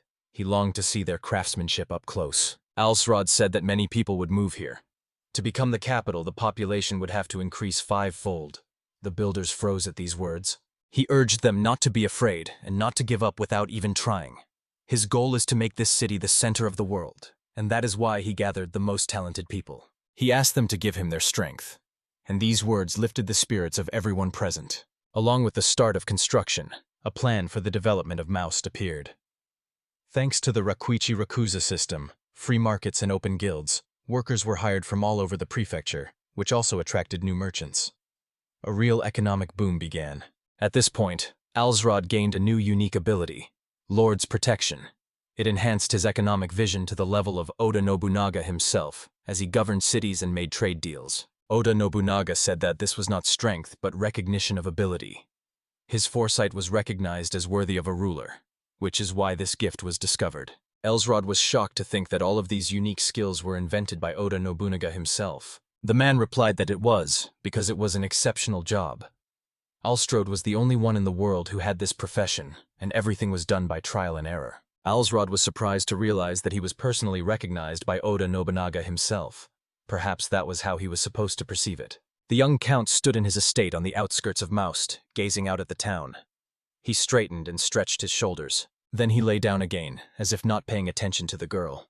Serfina said that this was where her lover had ended up. Alsrod replied that even from afar, he understood that it was a long journey, but he found it fascinating. The countess agreed that the timing for the construction was perfect. Once the project was complete, other rulers would not dare threaten them. Alsrod smiled, saying that this was exactly what he expected from his wife. Serfina said she wasn't as amazing as her husband. Of all men, he was the greatest. She added that she had come to tell him something important that concerned both of them. Alsrod looked at his wife and asked if she was pregnant. Serfina nodded gently. The young man hugged her in delight, exclaiming that they had succeeded, calling his wife by name. He excitedly asked if it was a boy or a girl. Serfina replied with a smile. How would she know? But she added that she wanted to raise a child capable of ruling the country. She said she believed that one day her husband would certainly become king. Alsrod agreed. The young count remembered his teenage life, full of fear, when every battle could be his last, and at that moment he heard a loud child's cry. He thought that a country where people do not live in suffering and fear can only be created by someone who unites it. Embracing Serfina, Alsrod realized that this task rested solely on his shoulders, and he would be able to accomplish it thanks to the power of Oda Nobunaga. Some time passed. An elf knocked on the door. She was asked if it was Laviala and invited to enter. Laviala said she had come on a call. She reported that the aqueduct was being built well. Alsrod asked her to wait a moment, which surprised the girl. He approached her and said thoughtfully that he hadn't even noticed before when he became taller than her. Alsrod recalled that at the age of 12 she seemed taller to him, and in fights he always lost to her. He even remembered how once, after a strong blow with a wooden sword, he could not hold back. The girl laughed. Was it really so? Laviala said that it was because of his perseverance that he made it this far, and now she, like everyone else, will follow him anywhere. Alsrod thought that it was thanks to those who supported him that he had been able to get this far, and he decided that it was time to reveal the truth to her. He started to say that he intended to make a public announcement, but first he wanted to tell her personally. The girl smiled and thanked him. Alsrod was nervous, thinking that she might be happy, but it might also hurt her heart. Laviala cupped his face in her hands, encouraging him. She said she knew it was hard for him to say things sometimes, but she asked him to just say them. The elf asked with a broad smile if he was ready. Alsrod looked at her and said her name. Then he said that Serfina was pregnant with his child. Laviala's eyes widened in surprise. She asked uncertainly if it was true. Alsrod nodded, and the girl, wiping away her tears, whispered, "So yes." With shining eyes, she exclaimed that this was wonderful news, and that she was sincerely happy for him. Alsrod breathed a sigh of relief, but then Laviala added that she had a secret of her own. He became concerned and asked what it was, his heart pounding wildly as the girl began to speak. Laviala looked at him and smiled and admitted that she was also carrying a child by Alsrod. She looked into the young man's eyes, and he immediately hugged her tightly. At that moment, he thought that there was no person in the whole world happier than him. Alsrod turned to Laviala, saying that as her master he ordered her to give birth to a healthy child. He asked her to take care of herself so that she could raise her offspring with dignity. Laviola promised to carry out this order down to the smallest detail. Alsrod added that she should rest as soon as she felt tired. The girl stopped him, saying that he was worrying so much for nothing. Later, Alsrod was reminded that it would be difficult without him, so they should not overexert themselves. The young man replied that he understood, and Althea, relieved, said that was good. Within 2 years of his reign, Alsrod's holdings had grown to the point where he controlled almost the entire prefecture, leaving only 3 counties remaining before Fort Nilea could be fully unified. However, he was concerned about the Naguri clan in the north. There, 3 counties formed a buffer zone, and although the situation remained peaceful, he understood that the threat still existed. At this time, a messenger arrived from the ruler of Olvia, a prefecture south of Fort Nilea. He introduced himself as a messenger from Viscount Obia, Mr. Brando Naham, and said he had come to conclude a military alliance. Alsrod thought for a moment, remembering that he had heard the name before. The messenger explained that Brando Naham, though only 18 years old, ruled 2 districts. Since the age of 12, he had been waging wars to unite Olvia, just as Alsrod had fought for Fort Nilea. The envoy cautiously suggested that the Count was planning an attack to the north. He added with a smile that at this rate, Alsrod would quickly reach the capital and could become regent or even chancellor. So, for the sake of protecting the southern borders, he proposed an alliance. Alsrod smiled with satisfaction. The envoy also said that if the Earl could unite the divided royal family, his coronation would be only a matter of time. Alsrod replied that he took that as a compliment. The young count remarked that it would be an honor to support the royal family, but the messenger's words sounded incredible. At that moment, Oda Nobunaga boldly called him a liar, because Alsrod himself had said that he would become king. He added that everything depended on circumstances. Oda Nobunaga recalled how he had quietly and gradually accumulated power under Yoshitaru until he had reached the position of shogun. Alsrod understood that he had to proceed with caution. He decided that he shouldn't make others jealous, so he asked to be given time to think. After that, Alsrod was walking through his lands and suddenly noticed a girl playing in the playground. The Count curiously asked the maid if she was really jumping. The girl called out his name. It was Althea. The young man thought in astonishment that he had never expected to see this day, when Althea would jump so easily. And next to him he saw Serfina, also playing. Alsrod anxiously called his wife, begging her to be careful, as she was pregnant. Serfina replied that she could not walk much, so she only warmed up a little, and unlike Althea, did not jump. Alstrad agreed with her, still a little confused. At that moment, the girl turned to her brother, and he told Althea that she looked healthy. The girl confirmed with a smile, adding that she would no longer be a burden to him. Alsrod replied seriously that he had never thought so. Althea said that she was alive thanks to him, and now she was ready for him to marry her to someone who could help him. The Count admitted that this was what he had been thinking. Althea asked about the Naguri prefecture, noting that their heir was now in his 30s. Alsrod flatly refused. He said that on the contrary, he was preparing an attack on Naguri. Althea asked about his wife's family in the west. The young man replied that he already had a good relationship with them. Then Althea began to look for another option. She looked at her brother and spoke of young Brando Naham, Viscount of Obia Prefecture. Alsrod smiled and said what he was thinking, whether he should give her to him. Althea silently walked away, adding, "To understand if he is worthy, you should invite him here and see for yourself." She smiled and joked that why not challenge the Viscount to a duel with the Count's sister. Her words shocked everyone present. Alsrod smiled, then laughed out loud. He agreed with his sister, saying that it was worth trying her idea. The young man added that he himself wanted to see if he was worthy of becoming her husband. Serafina looked at him and noted that he was cold and ruthless in strategy, but soft and gentle when it came to his sister. She thought that both, brother and sister, were similar in character. After sending the reply letter, Brando Naham arrived at Elsrode without delay. The young man bowed, greeted, and said that he was looking forward to today's airball match. Alsrod immediately sensed that the boy was intelligent, but at the same time, his demeanor resembled that of a general more than a hero. Alsrod asked what assignment Brando had received at the ceremony. He replied that the temple had bestowed upon him the profession of thief. Brando said that he was able to see weak spots in the enemy's defenses and direct his troops there.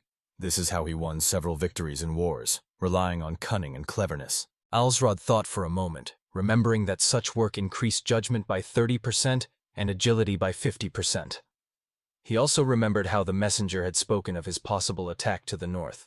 The young count noted that Brando had been leading the clan and waging wars for a long time, so most of his strength came from intelligence and experience, not just work. Alsrod admitted that calling a thief's job unworthy would be an insult, because in fact it was his true calling. Brando thanked him and agreed to this. Then he asked where the Count's sister was. Alsrod said she was waiting in the yard. Althea greeted the guest politely, introducing herself and saying that she was the sister of Count Alsrod Neville. The girl said she was good at airball, so he could do without holding back. Brando thought she was surprisingly beautiful and replied that he was looking forward to the game. Thus began the match between Brando and Althea. The girl deftly tossed the ball and hit it with all her strength. Viscount Brando instantly put out his racket, parrying the blow, and then the girl challenged again. The young man quickly ran up and powerfully hit the ball, which flew past Althea. Alsrod watched and understood that Brando was able to predict moves in advance. If you add to this his leadership, it is unlikely that petty rulers will be able to surpass him. Brando praised Althea for her good game, and she replied that, despite the defeat, he was too modest. At this moment, Alsrod was called. Brando began to say that he had never seen such a beautiful girl in all of Obia. He confessed that he was enchanted by her grace, and on the spot he asked Althea to be his wife. Alsrod looked at his sister, who at first looked gloomy, but then looked at the young man in embarrassment. The young count replied to Viscount Brando Naham that it would be so. Alsrod declared that from now on his sister would become the wife of Viscount Brando. The young man added that this did not mean surrendering his troops, as he had enough enemies. He only wished his sister happiness, knowing that she had endured more trials than the others. Alsrod approached Brando with a serious face and ordered him never to do anything that would make Althea cry. He asked if he understood him. His sister looked on with a slight smile. The young Viscount, with a bright smile, swore that he would keep his word. Later, Alsrod was sitting in his office. Oda Nobunaga, looking out the window, spoke about Brando. He said that he reminded him of Zai Nagamasu, who ruled lands equal to those of a daimyo. Nobunaga added that there was another similarity. His sister Oichi was always by his side. Alsrod realized that this man had also given his sister to another ruler. He thought that this was probably the fate of all rulers. Nobunaga continued. The situation had become difficult when the man had betrayed him, but he had eventually come to terms with it. Alsrod stood up abruptly and asked what had happened to his sister. Nobunaga admitted that he had saved her and her daughters, but she remained heartbroken for the rest of her life. Alsrod was stunned by this truth. He firmly stated that he would do everything to ensure that this never happened. He wants his sister to be happy just as much as he wants to be king. Oda Nobunaga gravely warned him to be as careful as possible, because a king is not someone who has everything, but someone who sacrifices everything to become one. Eventually, Alsrod approached the door and knocked. A surprised Althea opened it. The boy smiled and asked his sister if she wanted to have tea with him. He clarified that he wasn't talking about alcohol, just a warm drink. Althea thought for a moment, then replied with a slight smile. The brother and sister went outside and sat down. Althea raised her head and told him to look. She said quietly, "What a beautiful moonlit night it was." The girl closed her eyes and whispered that she hoped this wouldn't be the last time she would contemplate her with her brother. Alsrod began to say that he should be happy about her wedding, because his sister had found her happiness. But, he admitted, his heart could not bear this burden. With a sad look on his face, the boy said that perhaps that was what made him a bad brother. At that moment, Althea put her hand on his shoulder, assuring him that it wasn't true. She said anxiously that if he hadn't taken care of her for so many years, she would have been dead long ago. Alsrod looked warmly at his sister, and replied that without her he would never have risen. If it weren't for her, he wouldn't have rushed to defend the fort and wouldn't have achieved what he has now. Suddenly, the girl stood up abruptly and turned to her brother, causing him to look at her in surprise. Althea said that she was grateful to him for his care and for raising her. The boy looked her in the eyes and told her to promise to live happily ever after and never break that promise. Later, they returned to the house, to Althea's room. Alsrod turned away and wished her good night. The girl also answered him with warm words, but with a worried look. At this moment, the guy suddenly stopped. Alsrod turned sharply and quickly approached his sister. Althea, confused, asked if everything was okay. The next moment he was hugging her, and tears welled up in her eyes. Alsrod whispered that everything was okay, and let her cry as much as she wanted.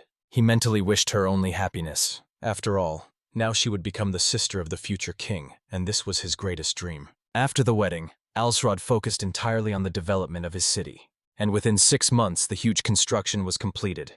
Everyone moved to the new moused castle, luxurious and majestic. A multitude of people gathered in the high vaulted hall, watching the solemn ceremony in complete silence. Laviela, Civic, Orcs, Rayon, Noen, and Finalia stood watching intently and silently. To them, this meant a great deal. At this time, Alsrod took a few decisive steps forward, stood in the center of the hall, and raised his hand with a spear. He loudly addressed everyone present, announcing that from now on, this place would become the center of all spheres of life, politics, economics, and military affairs. Alsrod said that it may seem foreign to some, but he is sure that the residents will love it with all their hearts. He struck his spear on the floor and solemnly declared that it was time to reveal the true purpose. He explained that the royal dynasty was now in chaos, divided into warring factions.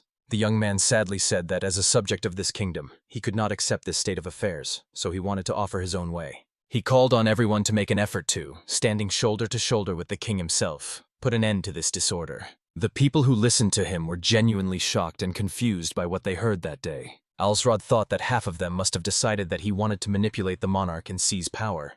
And yet, while there was some truth in this, his intention was different. Raising his spear, he shouted that all who had gathered here should be one. He praised them and proclaimed that the beginning of the creation of their own kingdom had come.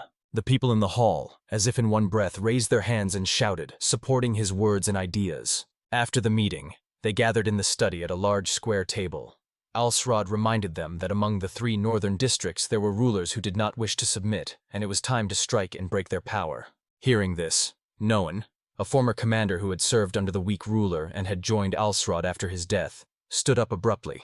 Alsrod allowed him to speak, and Noan began to speak. He stated that he already knew Alsrod was going to destroy everyone in the forts, but there were peaceful people living nearby who could seek shelter there. Alsrod replied sternly, if they hid in the forts, it meant they had become enemies, so no one should be left alive. These words stunned many. They were struck by the cruelty. They wanted to say something, but were silent out of fear. Only Alsrod added that if they destroyed everyone in the first battle, their reaction would become obvious. The citizen noted that in such a case, most of the peasant soldiers would get scared and start fleeing from the army. The district rose and confirmed, this is exactly what is needed. When they see the advantage from the first battle, they will quickly surrender. This will allow the matter to be resolved without unnecessary bloodshed. He sighed and added that he did not want to drag out the war, as it could only attract stronger enemies. The civic folded his arms and asked Orcs if they were referring to the cult of the rentiers from Naguri.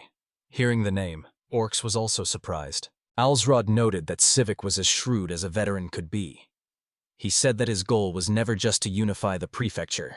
He wanted to destroy the rentiers and invade Naguri. There were surprised exclamations in the hall.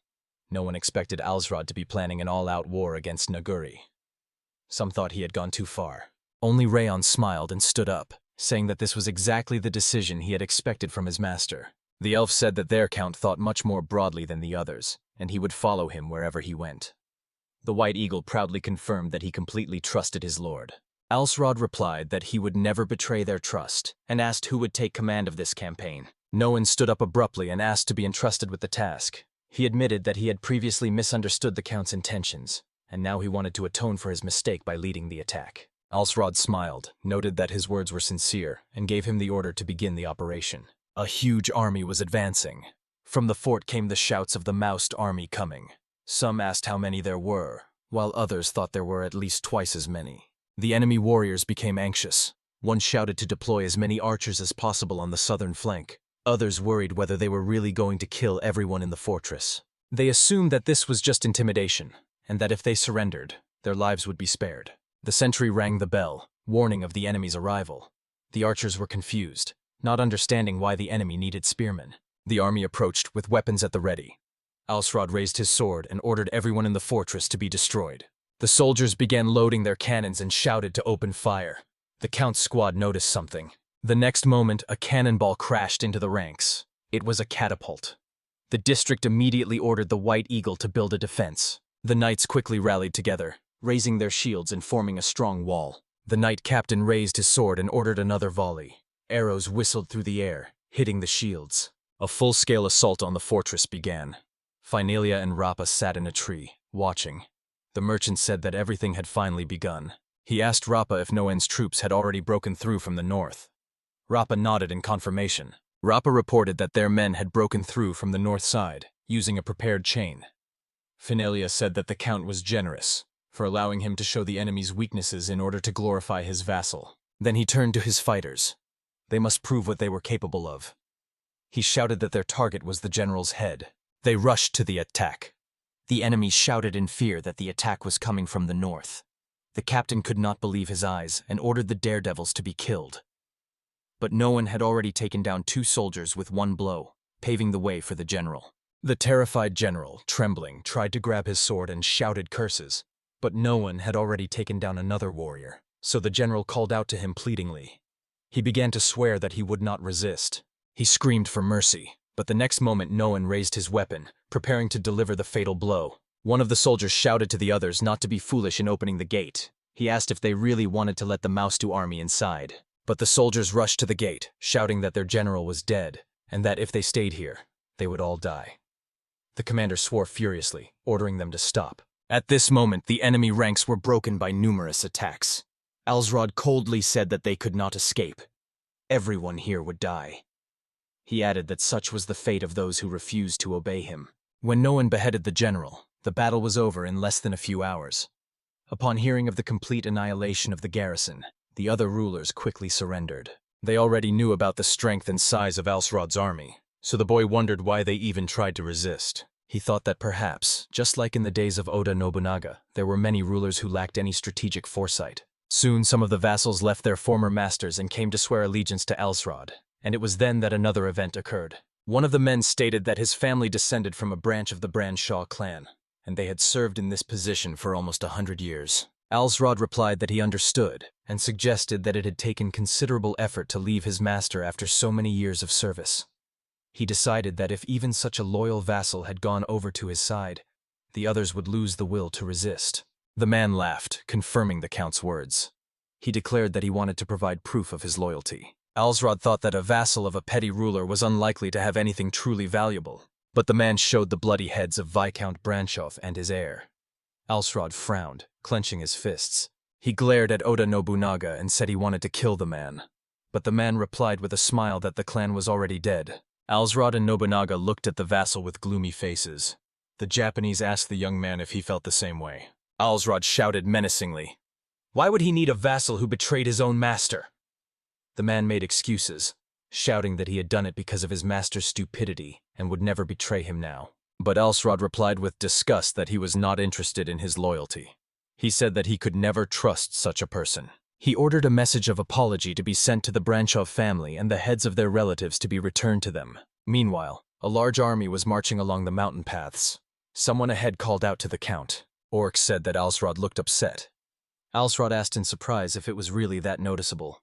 He admitted that he felt completely different without Laviala around. Orcs laughed, saying that the boy had really been missing female company for a long time. He jokingly suggested that they visit a village and find him a girl. Alsrod blushed and tried to stop him in embarrassment, but the district commander thundered that Count Fordnalia would never allow himself such a thing. Orcs, grimacing in displeasure, replied that the district did not understand jokes at all. He added that a real captain never broke military rules. The district became even more angry because he did not find it funny at all. The orc laughed loudly again and said that he loved meat more than women. He was impatiently waiting for the war to end so he could have a feast. The district told the captain that there was only one ruler left and that they would soon be able to return home. So they had to be patient a little longer. Later, Alsrod noted that this fortress was strong, as befits a northern border. The citizen replied that it was the domain of the Vuga clan, who had locked themselves in there and were waiting for help from Naguri. But at that moment, an alarming message arrived. Alsrod was told that the vanguard of Noan's detachment had been ambushed. This greatly surprised him and Civic. But the Count only said coldly that they were careless.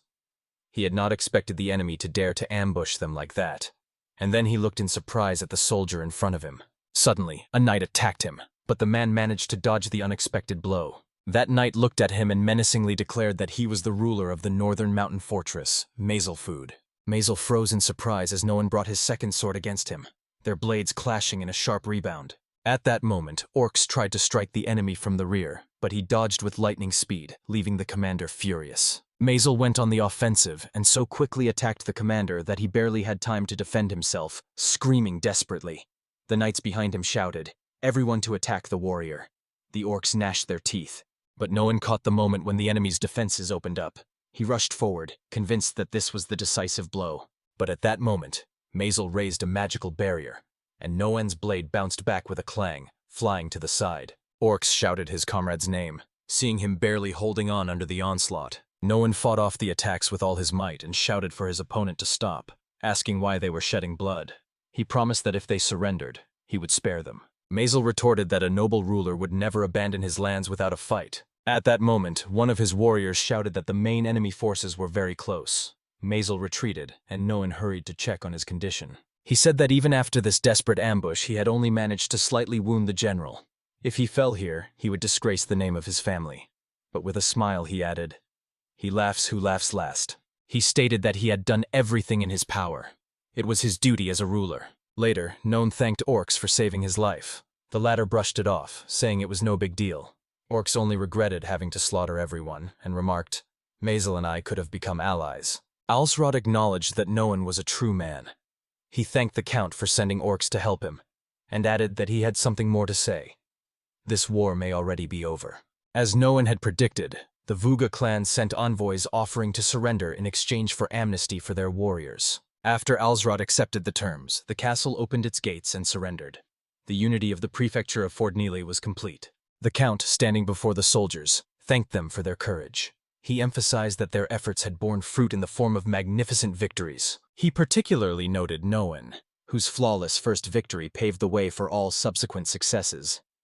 Orcs clapped him cheerfully on the back, confirming the master's words. Alsrod added that regarding the defeated, all those who incited war would be executed along with the rulers. He gave his word that everyone could speak freely. Orcs raised his hand asking for permission. The commander noticed that there were experienced warriors among the opponents, and asked permission to accept them into the Red Bears.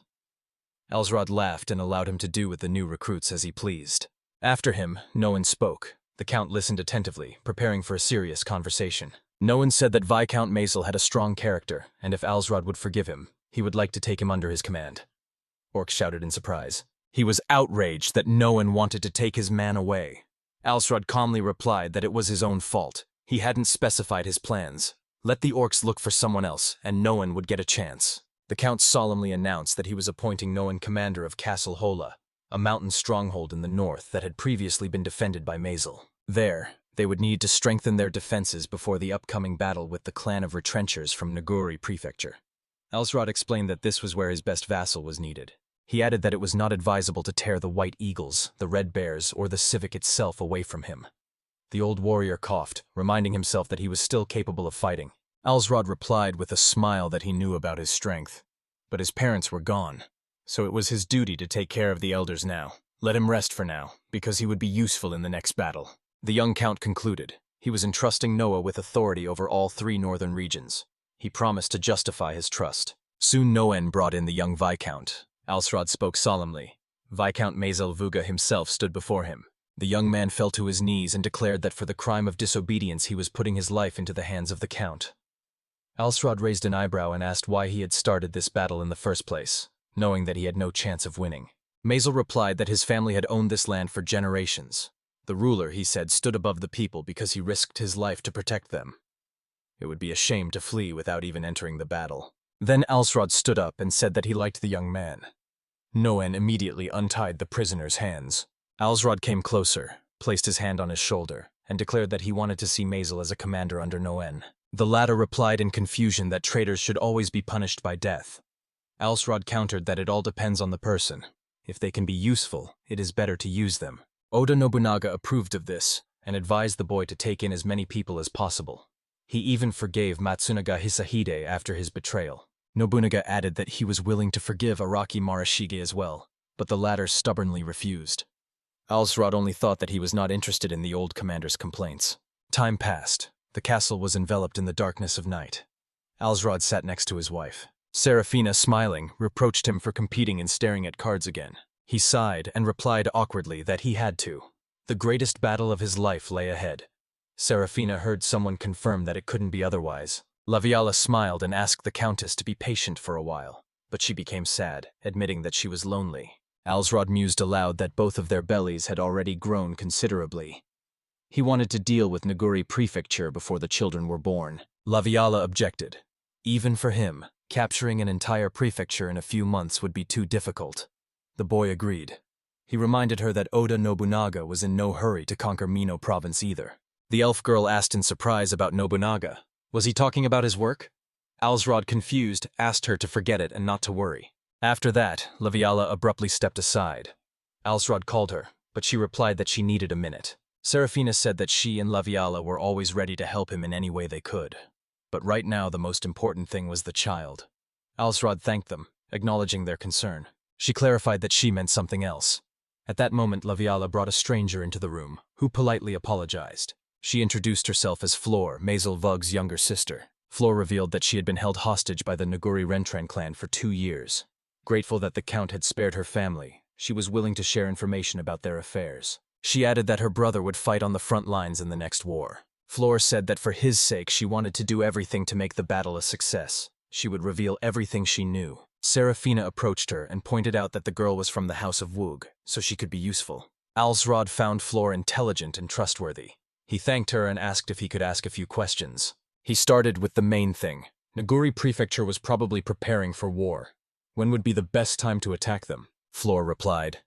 During the wheat harvest. Then there would be no one to recruit troops from. Alsrod asked, why haven't they come out yet? She explained, firstly, they only think about protecting their own lands, and secondly, they avoid conflict with Ford Nalea. Laviala asked in surprise if the lands were really more important to them than the risk of losses. Flor tried to answer, but Alsrod interrupted, pointing out that it would take 3 or 4 days to get to the battlefield, which was not to the liking of the peasant soldiers. He added that there was no point in going so far without a lot of loot. Laviala said in amazement that she understood now. She had not thought about it before. The young count realized. This is why he trains his men so that they are ready to fight at any moment. Flor stopped and warned. There was one detail left. It could be a trap to lure the count into an ambush. Flor explained that the Naguri rulers' domains were located in the wilderness. If the invasion went too far, the enemy could surround them, cut off their retreat, and deal a crushing blow. She added that in such a case, the entire army could be destroyed. That is why their goal is a defensive war, not a thoughtless offensive. Alsrod thought that this girl had a great understanding of the enemy's tactics and situation. She didn't look like a helpless princess locked in a cage. At that moment, Serafina turned to her husband and reminded him that they were talking in her chambers. Alsrod awkwardly apologized, admitting that he had completely forgotten about it. The Countess objected. She meant something else. It would be more appropriate if such conversations took place in Flor's chambers. Alsrod understood that the women wanted Flor to become his concubine. He turned to her and said that he wanted to hear her thoughts, if she didn't mind. The Count led the girl to his chambers and asked if her brother knew about this. Flor nodded. Back in the castle, he had allowed her to become part of the Count's family. She added, embarrassed, that her wife had also ordered her to spend that night with him. Alsrod kissed Flor's hand and promised that he would not disappoint Serafina. Time passed. The Count assured Flor that as long as she was obedient, her Vug family would be safe. The girl thanked him and asked him to take care of her family. Alsrod looked at her carefully and said that she should smile more often, because no one would judge her for being happy right now. Flor thanked her quietly. She admitted that she had not heard such gentle words for many years. Alsrod hugged her, saying that it was as it should be. After all, when she smiled, she looked even more charming. There are few counts in the kingdom who hold more than 2 prefectures, and Alsrod has come a long way to complete the conquest. The preparations have already been made. He announced to the troops that their next target would be Naguri Prefecture. The army set out on a campaign. People wondered why there were so few soldiers. They expected them to march with all their might. Alsrod explained. Now they are only securing the bridgehead. The main forces will be brought up later. After all, if they delay, Naguri will have time to bring up reinforcements. He turned to Maisel. The young man thanked the Count for the kindness he had shown his sister. Alsrod replied that he would take care of her and make her happy. So Maisel must fight with all his might for her. He agreed. The march moved forward. Alsrod and his warriors headed for Fort Sor in the heart of Naguri. When they arrived, they saw a deserted fortress. Oda Nobunaga noted with annoyance that it was sad and boring. Alsrod explained that these were only small fortifications, built to protect against petty rulers from the north of Fort Nalea. Nobunaga asked if he was concerned that even these fortifications had not been rebuilt. Alsrod thought for a moment. He decided this meant that the enemy had no intention of defending outside their own lands. The army moved on, overcoming rivers, forests, and mountains. Alsrod said that from here the plains of northern Naguri opened up. There their path led straight to the main stronghold, Mulkar Castle. But other forts lay in wait on the road, which were now being actively rebuilt. He asked if everyone understood what that meant. One of the soldiers replied, "The enemy seeks to isolate them and defeat them right near Fort Sor. If they are outflanked, they will fall into a trap." Alsrod confirmed that this was true. Orcus added that this was why the Count had placed a strong detachment in the rear, so that they could contain any outflanking maneuver. As for the advance guard, they would be able to attack the enemy along the road across the valley. Alsrod assured the warriors that he had already found secret passages that led from the fort to their stronghold. Although the mountains seemed to make the fortifications impregnable, in fact, they could be bypassed. He explained that if the forts only blocked the path, they should be destroyed in advance so that the enemy did not have time to take advantage. Alsrod said that after that, they would link up with the rear guard, and as soon as they reached the plain, the fate of the battle would be decided. Mazel doubted whether the vanguard would have enough strength for such an assault.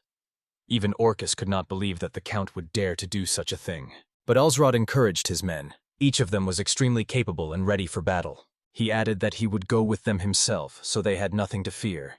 Together they would achieve the victory they sought. Orcus laughed and exclaimed that if they did not prove their strength to the Count, they did not deserve to be called men.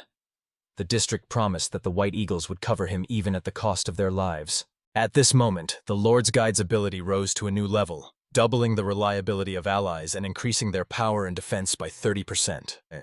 Alsrod thought that with Oda Nobunaga on their side, they simply had no right to lose. Meanwhile, their army approached the castle that stood on the mountain. The soldiers shouted to each other, preparing for defense. But suddenly Orcus appeared behind him. Before the guards could raise the alarm, he finished them off with a few blows.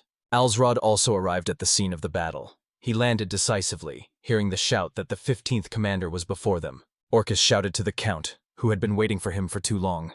He announced that the fort had fallen, so it was time to move on. Alsrod agreed, ordering him not to stop. Suddenly, the sentry on the tower saw a light and shouted an attack, ordering the other forts to be alerted immediately. But at the same moment, his partner fell dead. Horror gripped the soldier. He only managed to shout about the enemy before Rappa's sword cut him open. The flames were spreading, and the fighters asked in confusion if it was dangerous. One ordered water to be brought to put out the fire. They rushed to the captain, saying they were putting out the fire, but he screamed in terror not to open the gate. But it was too late. The huge gate swung open, and Alsrod's army burst in. The soldiers realized that they were facing the army of Ford Nalea.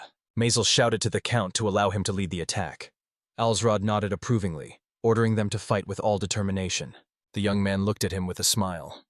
The soldiers cursed, not understanding how there had become so many enemies. Someone hinted that the only salvation was to release the one in the cage. Another asked in horror, was this the monster that the cult of Rentrant was training to kill Count Fenilia? The latter only croaked that he wanted to leave. The soldiers watched in fear as the huge beast opened the door. One of them exclaimed in admiration that this was a warrior capable of killing even all the gladiators. The old commander confirmed that he single-handedly destroyed 30 gladiators in one night. He is the strongest fighter he has. He addressed the soldiers, ordering them to listen to him. If they captured this fort, the way through the mountains would be open. He demanded this victory. The district shouted that it would go around the fort from the rear so that the enemy would not escape. Alsrod stopped him. He ordered to leave at least one alive, because the Rentrants did not yet know about their attack. This advantage must be used for the offensive. The district nodded, saying that he understood everything. He promised to carry out the order, and Mazel swore to protect the Count with his own life. But suddenly one of the soldiers shouted in panic that without the monster they would die. He rushed to the cage, letting it out. A giant emerged from the darkness, and even those who had witnessed the battle cursed in horror. The monster only sighed in exasperation. It asked the soldier if there was anyone truly strong outside. The soldier confirmed it, begging for protection, and the beast went out to meet the battle. The giant monster threw the debris away, grumbling that it was only in the way. The ground shook, and Mazel and Alsrod thought it was an earthquake. But when the giant's shadow emerged from the darkness, the soldiers began to talk in horror about the real giant approaching. Mazel stood before the Count, declaring that he would protect him. The young man began to quickly recite a spell. Grabbing the spear, he aimed and threw it with all his strength at the monster. The monster looked up in surprise and stopped the spear with his hand, calmly pulling it out of his own body. He threw the weapon back to the young man, saying he was returning it. Mazel gritted his teeth, but the giant paw was already reaching for him. The monster grabbed the boy and threw him against the stone wall. The blow was terrible. Alsrod shouted the young man's name, seeing that he was seriously injured, and the monster jumped at them. The Count managed to grab Mazel in his arms and jump back, avoiding the fatal blow. He asked if the young man was alive. The young man replied that his armor had saved him. Alsrod admitted with horror that he had never seen a mercenary so fast and strong at the same time. The giant grabbed a piece of wall and carried it in. Alsrod shouted to the soldiers to run away. The stone flew with incredible force, but the Count deflected it with his sword. Everyone was amazed, including himself. Alsrod cursed. and Oda Nobunaga admitted in bewilderment that even he did not know what the creature was. The Count looked at Maisel and ordered him to be covered so that he would have a chance to survive. The young man, in shock, called out to the Count, but he rushed straight at the monster with his sword.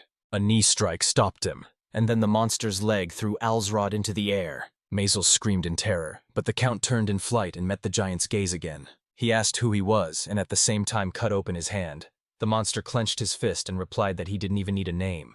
Alsrod was stunned that such power belonged only to a nameless servant. Suddenly the monster rushed forward with incredible speed. The Count barely had time to retreat. Drops of his own blood flowed from his wound, but he stood confidently. And then a block of ice grew beneath him. Maisel had created it, restraining the giant.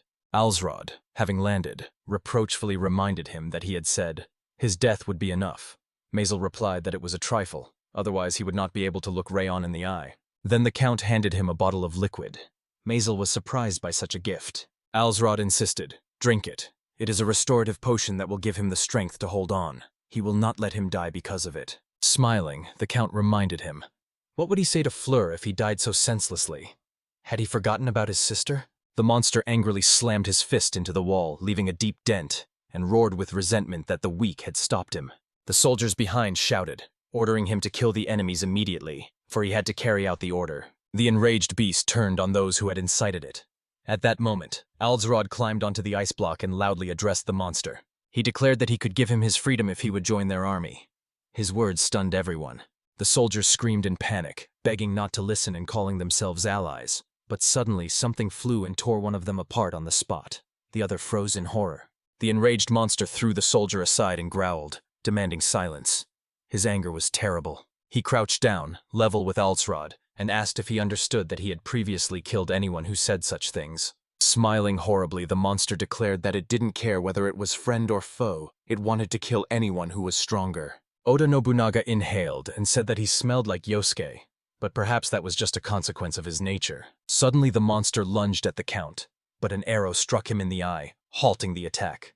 He roared and looked away as Rayon took aim a second time.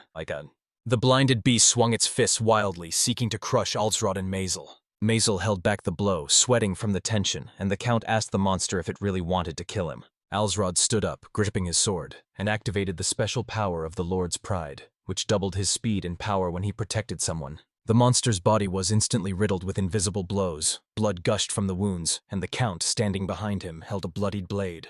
The giant staggered, but stood his ground, stunning the witnesses who did not believe he could withstand such a thing. He leaned on his knees, trying to get up, while Alsrod watched coldly. A memory flashed through his mind. He had once been told that a nameless servant did not even deserve a name.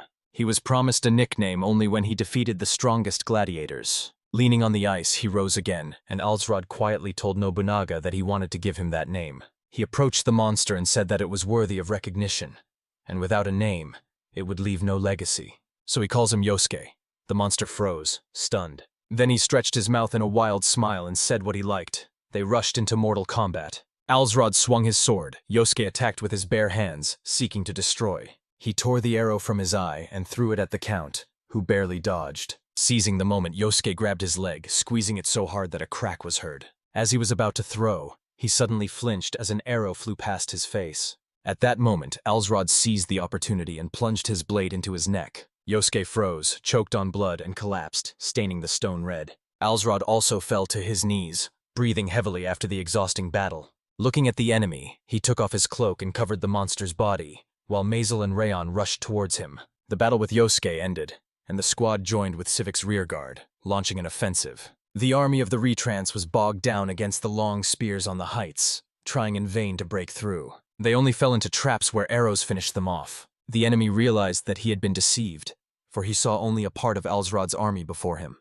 The commander shouted furiously that the report from the fort was nonsense. But a soldier came running with news. The capital, Mulkar's castle, was already under attack. The shocked ruler asked who had attacked them, since they were at war with Fornelia.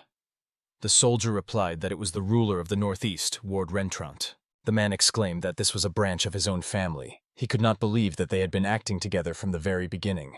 Although Colt Rentrant's clan escaped complete annihilation, defeat on their own soil led to a catastrophic decline for their supporters. The proud elders and vassals of the clan did not want to surrender, and the majority chose death, preserving their honor in suicide. Only a few months had passed since the unification of Fernelia, but Alsrod had already conquered the Negruri, becoming ruler of 2 prefectures. The civic and the count spoke privately. The old warrior admitted that if they had met earlier, they could have become friends. The citizen said that he never thought he would live to see the disappearance of the Rentrance, and Alsrod replied that while he was alive, he would create his own kingdom. Soon Fernelia approached him. The count reminded him that such work could not be done overnight and ordered him not to tell anyone. He also noted that the Negruri officials were still alive, so he instructed Fernelia to cooperate with them. Thanks to this, he was able to field over 10,000 soldiers. Suddenly, a servant came and announced that Serafina's head maid had news. She said that the countess had gone into labor. In the chambers, the maids gathered around the girl. The eldest exclaimed that the count's child would soon be born. Alsrod hurried to Serafina and heard the baby crying. His wife, tired but proud, said that she had done it. The surprised man leaned towards her, and Serafina whispered that it was her son. Alsrod, taking him in his arms, tearfully promised to always protect his child. He thanked his wife, who looked at him with tenderness. He understood how difficult it was for her, judging by her scratched hands, and thanked her again from the bottom of his heart. The count said that there was now an heir, but Serafina noted that it was unknown whether he would be able to handle the burden. Alsrod smiled, thinking that this was the real Serafina, always a realist, and said that mothers usually dream of an heir. But the wife replied that she wanted above all to be the wife of a hero, not the mother of someone who would destroy the country. The count wished his son success and said that he would follow in his footsteps, and Serafina smiled, emphasizing that the child did not yet understand anything. Oda Nobunaga chuckled, noting that the count did not hide his proud smile even in front of his son. Alsrod mentally yelled at him to shut up, but he only added that he should enjoy the time until his son grew up. When asked about the name, Alsrod replied that he had not yet chosen one. Then Nobunaga suggested the name Otori. He explained that this is a mythical bird, a symbol of the appearance of a saint, and also means the son of heaven. Isn't this a worthy name? Serafina, smiling tenderly, asked her husband to name their son himself. Alsrod smiled awkwardly and decided to change the option a bit, suggesting the name Otorik. He explained that it was also associated with a bird and symbolized the son of heaven. His wife agreed, saying that it was wonderful. Alsrod lifted the child in his arms and promised that one day his power would be so great that his son would inherit it in full. Later, he gathered Laviala and Fleur in his chambers to share the good news with the concubines. Laviala was delighted with the name, calling it majestic, and the count only smiled and reminded her that she would soon have a child. Fleur remarked that the count had spoken very correctly, and that Laviala also needed to rest. She promised to take over the elf's affairs soon. Laviala smiled awkwardly, calling Fleur by her name. Alsrod recalled hearing that Laviala would give birth in 2 months. Smiling, she confirmed, explaining that half-elf children stayed in the womb longer. She smiled warmly, admitting that she was already expecting the birth of their child. Alsrod, listening to her words, also smiled sincerely. 2 months passed. Heavy rain was pouring down in the city. Upon hearing the news from the maid, Alsrod dropped all his papers, shocked by the onset of labor. He crossed his arms and sighed, thinking about Laviala's difficult birth. He was tense to the point of not being able to find his place. The maid bowed low and promised to save Laviala. Alsrod exclaimed that she must save both of them. The girl looked up in surprise. He covered his face with his hand and ordered that it was his absolute order. In his despair, he could barely restrain a curse. Standing up, he turned to God with a request that this birth would end happily. Despite the downpour, Alsrod came to the temple and knelt before the statue, folding his hands together in a gesture of prayer. Laviala appeared before his eyes, smiling, admiring the flower petals. The silence of the temple was broken by footsteps. Alsrod raised his head and saw Serafina, completely soaked from the rain. She carefully lifted the hem of her dress, sat down next to him, and also folded her hands in prayer. Alsrod said in surprise that he hadn't even heard her come. She replied that as a saint she was obligated to be here. She whispered that she wanted to become his guardian angel and even a goddess for him. Serafina confessed that Laviala was also dear to her. Alsrod watched his wife in genuine shock. Folding his hands again, he thought that things had once been different with his mother, but now she was his wife. Thus passed a sleepless night. When he entered the house, the maid ran out and joyfully announced that Laviala had given birth to a girl. Alsrod immediately asked about her condition. Smiling through her tears, the maid said that Laviala was alive and well. The servants nearby shouted with joy. Alsrod instantly ran down the corridor, wanting to see her. The maid was surprised at his haste. As he ran, he saw the servants looking at him with surprise and congratulating him on the birth of a child. Opening the door, he saw Laviala on the bed. She was conscious. A maid was helping her. The girl greeted the count. He grabbed her hand and asked her excitedly if she was okay. Laviala was surprised, but smiled and confirmed. Looking at him, she laughed softly and said she felt relieved as soon as she saw him. She looked at him and remembered that during the pain she remembered his words. She wanted to give up, but it was his voice that brought her back to life. She put her hand on his face, asking if he remembered. These were the same words he had said to her in the fortress. He had promised that even if she left him, he would still bring her back. Tears welled up in his eyes. Laviala, holding his hand, said with a smile that she was finally back. These events occurred before Fleur became Alsrod's concubine. She smiled warmly at her brother and said she was heading to Moust Castle to watch over their sisters. Maisel bowed his head guiltily and asked his sister for forgiveness for always making her take on the burden. Fleur replied that it was through his captivity that she learned to lead, and reminded her that it was her duty to support him, not to consider it a burden. Maisel smiled warmly and said that now she was the Count's wife, so she should support him. He said firmly that it was her turn to be happy. Fleur froze, not believing that she had the right to it. She wrote a letter and remembered how she had once been held together only by the thought of her brother.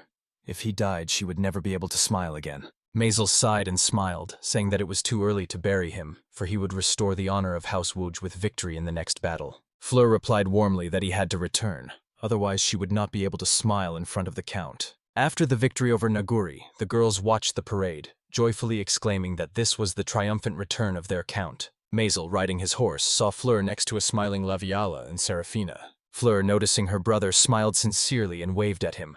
Laviala supported her friend, while Serafina watched with a warm smile. Alsrod jokingly told Maisel that they were lucky to see Fleur smile, because if they died, they would lose it forever. Oda Nobunaga asked if this meant the Count had finally found him. Alsrod confirmed. Nobunaga asked what he planned to do now. The Count sighed and replied that it was obvious. It was time to head for the capital. Alsrod bowed to the young man in front of him. The young man thanked him for the invitation, but added that there were some nuances. He explained that he had come here because he had heard that the Count might be able to give him support. He spoke nervously. Alsrod looked up, and the boy hesitantly admitted that he wanted to check the truth of the rumors. This was Hassa, the abandoned son of a former king, stripped of his titles by Paphos VI. Alsrod decided to use him for his own purpose. The Count bowed again and said that he was not surprised by his doubts, for he was of royal blood, albeit disgraced. However, the state is currently in chaos, and Alsrod has promised that he will do everything to stop it. Hassa did not expect such an address. He was stunned when the Count named him heir. The young man smiled bitterly and reminded him that his title had been taken away from him. He asked if the Count was aware of this. Alsrod loudly declared that he knew about the injustice of Paphos VI, who, instead of titles and positions, even took away Kassa's life. Hassa looked away, unable to deny a single word the Count said. Alsrod said firmly that a true prince now needed a sword and shield. Kassa's eyes twitched. The Count held out his hand to him and promised to give him both, a sword and a shield. Kassa was shocked. A moment later, Alsrod raised his hand with a proud smile. The beat of the drums signaled the movement of the army. The huge army moved forward with a single step, walking confidently and without distraction. Alsrod stepped forward resolutely, declaring that he would do everything to restore the kingdom's greatness. Hassa looked at him in amazement. The Count knelt down before him and bowed his head in supplication, sincerely asking to accept the throne. Hassa froze, watching as the Count and his entire army bowed to him. Alsrod Neville proudly declared that he was ready to give his life for this future and serve His Highness Kasi. The prince hesitated, but Alsrod felt that the dream of becoming king still smoldered in this young man's heart. It just needed to be rekindled. Hassa took a deep breath, closed his eyes, and finally exclaimed that he would certainly become king and restore the kingdom to its former greatness. The warriors and the Count raised their hands, their voices merging into a powerful shout in honor of a new beginning. Afterwards, a council was held. Hassa sat in a chair, and Alsrod stood before him, smiling and proposing to announce the return of the heir. The Count explained that this would bring many lords under the prince's banner, and his authority would shine even brighter.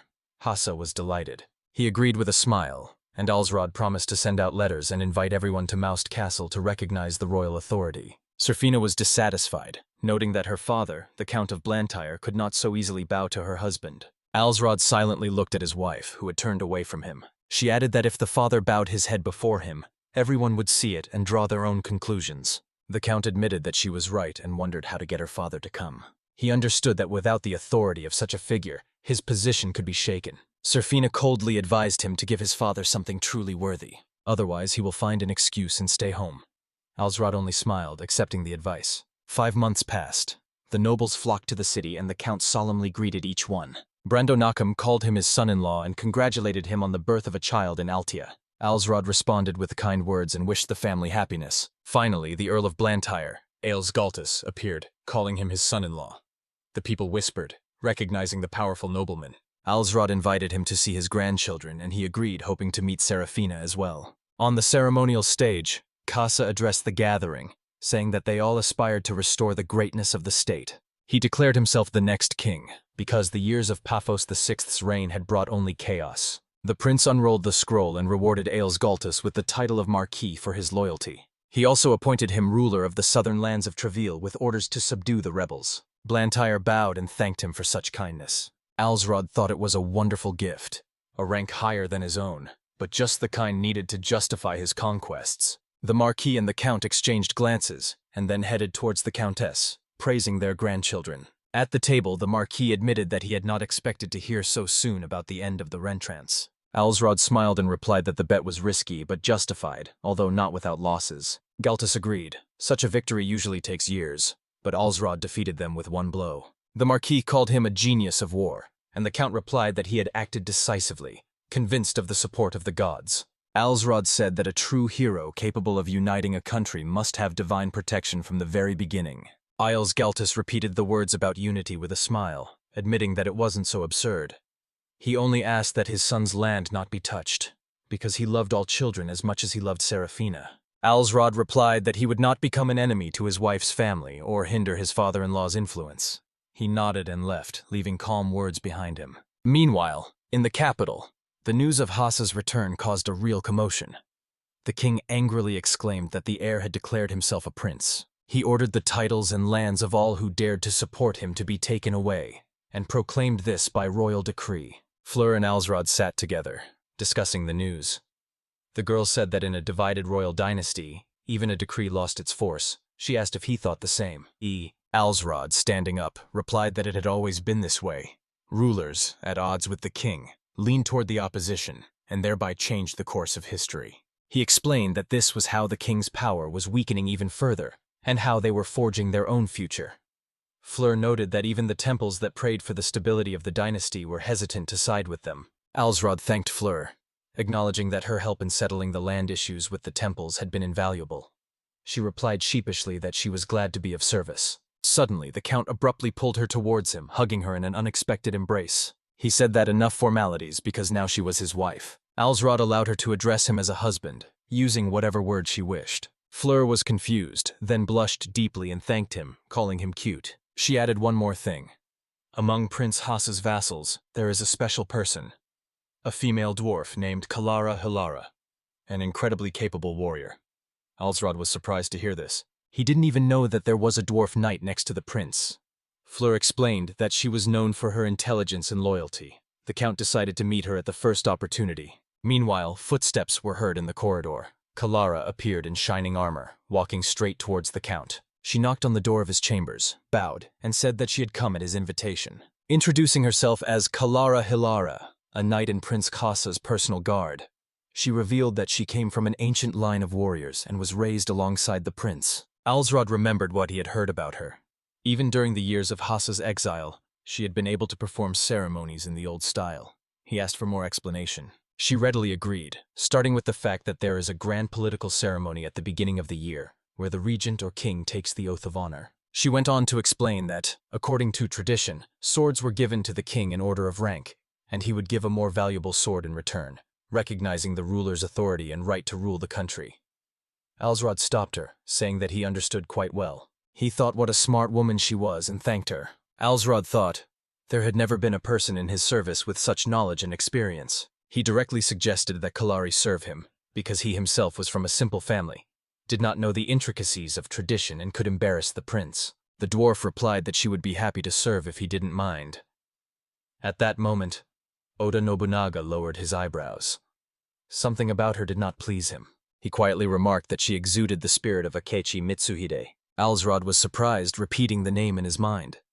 Oda explained that the man was intelligent and educated like Kalara, but had ultimately betrayed him. Alsrod realized that she reminded him of an old betrayal. Nobunaga added that Mitsuhide had not only betrayed him but also killed him at Honnoji, so now he had to be vigilant. He warned, all who cling too tightly to ancient traditions are doomed to be at odds with those who seek revolution, like Alsrod. Oda Nobunaga warned him, but Alsrod turned to Kalari, promising some of the lands, and asking if this would arouse Prince Hasa's suspicions, since now she would serve him. He openly said that if there had been a romantic relationship between her and the prince, he would have distanced himself. Kalara replied firmly.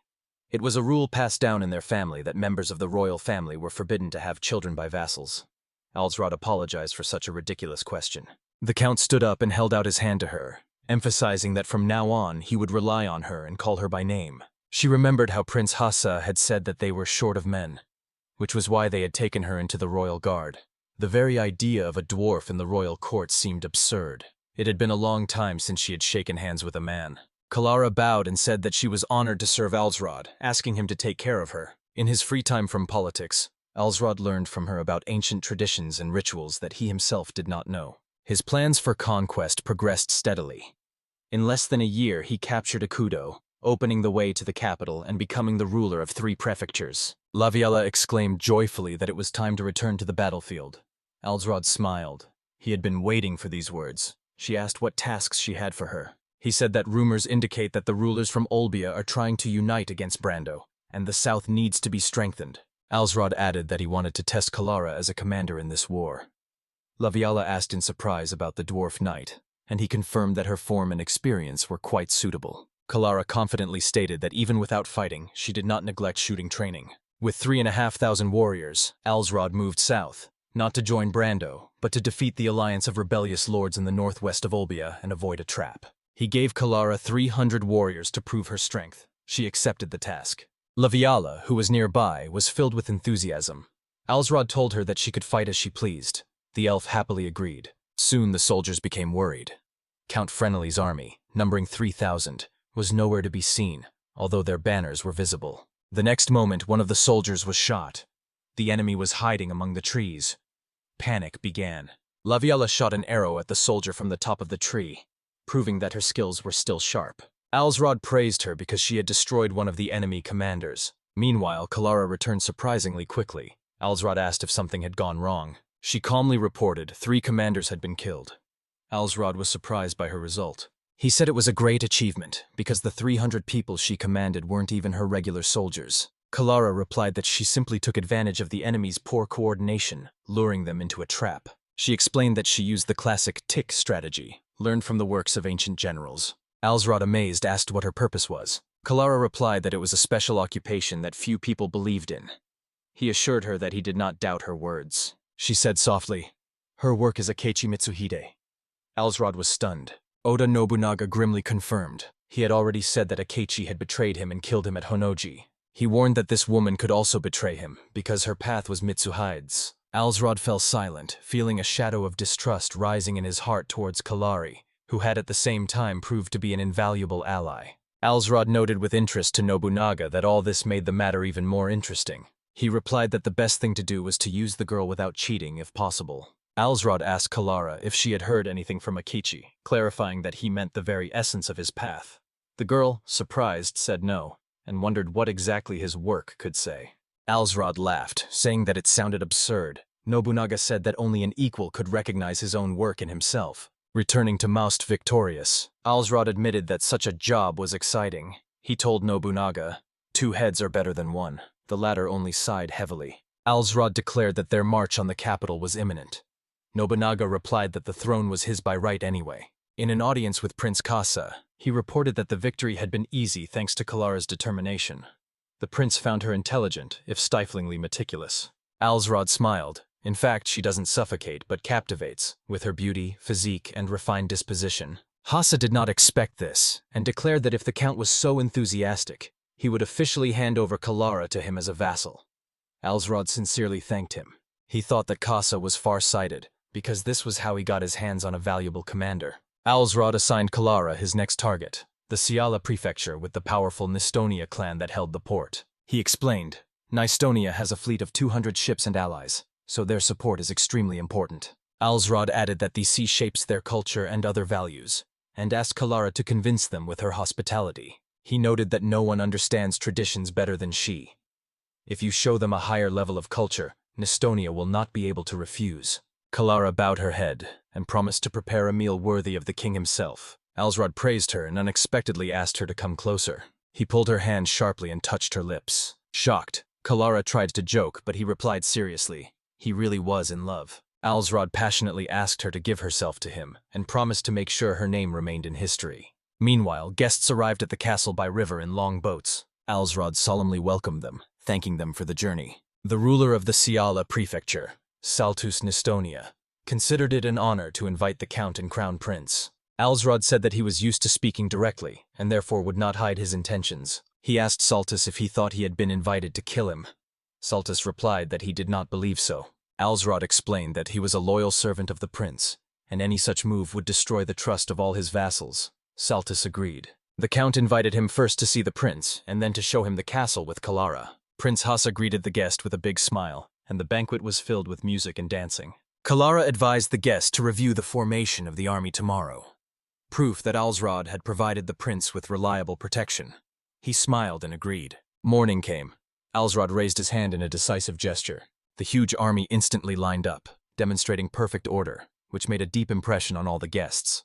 Saltus Nestonia wondered how the army could be so disciplined. Kalara replied that her lord had fought in countless battles and accomplished many feats, so it was an honor for the warriors to fight under his leadership. She added that even during training, the soldiers give their all, and when they go on a campaign, no prefecture can resist. The girl said that if Nestonia had agreed to cooperate, her master would have sighed with great relief. Kalara bowed low, looking at Saltus. He called out her name in surprise. She said that as a vassal she shouldn't say such things, but still begged him to support Alsrod. Saltus respectfully admitted what he had seen was truly remarkable. He promised that as the head of the Nestonia clan, he would support them in Siala prefecture. Alsrod smiled and thanked him, emphasizing that this decision would strengthen the prince's authority. With the help of Nestonia, he launched an invasion of Siala, defeating the strongest Antonini clan. The Nestonian fleet captured the coastal fortresses of Antony and Tobi, and used them to strike the main castle of Midland. Unable to defend themselves, the enemies retreated to Malia, but even there Alsrod suppressed resistance, uniting the lands. Hassa, delighted with these victories, bestowed upon him the title of Marquis. Alsrod, leaving the chambers where Kalara rested, ordered to find out about the petty lords of Siala. He demanded to know whether they would obey his will. A wolf guard approached him, and later a girl, yandere, who asked if she could eliminate those who were hindering her. Alsrod replied, "Let him do as he pleases." Yada suspected that the rulers of Siala were only feigning submission and would wait for the army of Malia to betray them. Alsrod admitted it was possible and said it would be worth pacifying them in advance, but he didn't yet know who to entrust the matter to. Yada advised Civic. He thought that an experienced commander would be a good fit, because there would be no envy towards him. So Alsrod appointed Civicus the elder count of the 5 districts of Siala, which bordered Malia. He was surprised to hear about 5 additional districts. Alsrod explained. He gathered together small clans that were too weak to resist, and even wished that they would rebel. It would be easier to suppress that way. The Civic accepted the order. But before his arrival, 2 petty rulers who had sworn allegiance to Alsrod died under mysterious circumstances, and others rebelled. Civicus was sent to suppress them. Later, Malia's troops attacked Civic several times, but these were only minor skirmishes. Alsrod wondered how to break through to the heart of the clan. Yada said that the power of the vassals in Malia is very great. Alsrod mentioned that the struggle between the clan and its vassals was so fierce that they even introduced a law that the council would make decisions. Nobunaga noted that this was similar to Rokaku. Yada added, the vassals are at odds with the chieftain Shilan Malia, who is trying to subjugate them, so he and his clan believe they will have to obey the Marquis. Alsrod understood.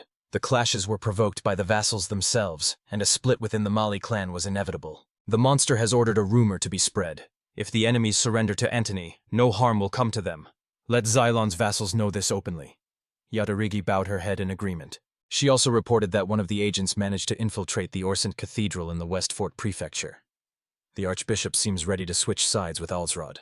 Alsrod noted that the Orsenta Cathedral was an influential shrine that effectively ruled the entire West Fort. Nobunaga was horrified, comparing it to the Honganji sect. He added with cold curiosity that he had once fought with monks and had experienced considerable hardship, so he was now eager to see how the young Marquis would cope. Soon, Nobunaga woke Alsrod and delivered the news.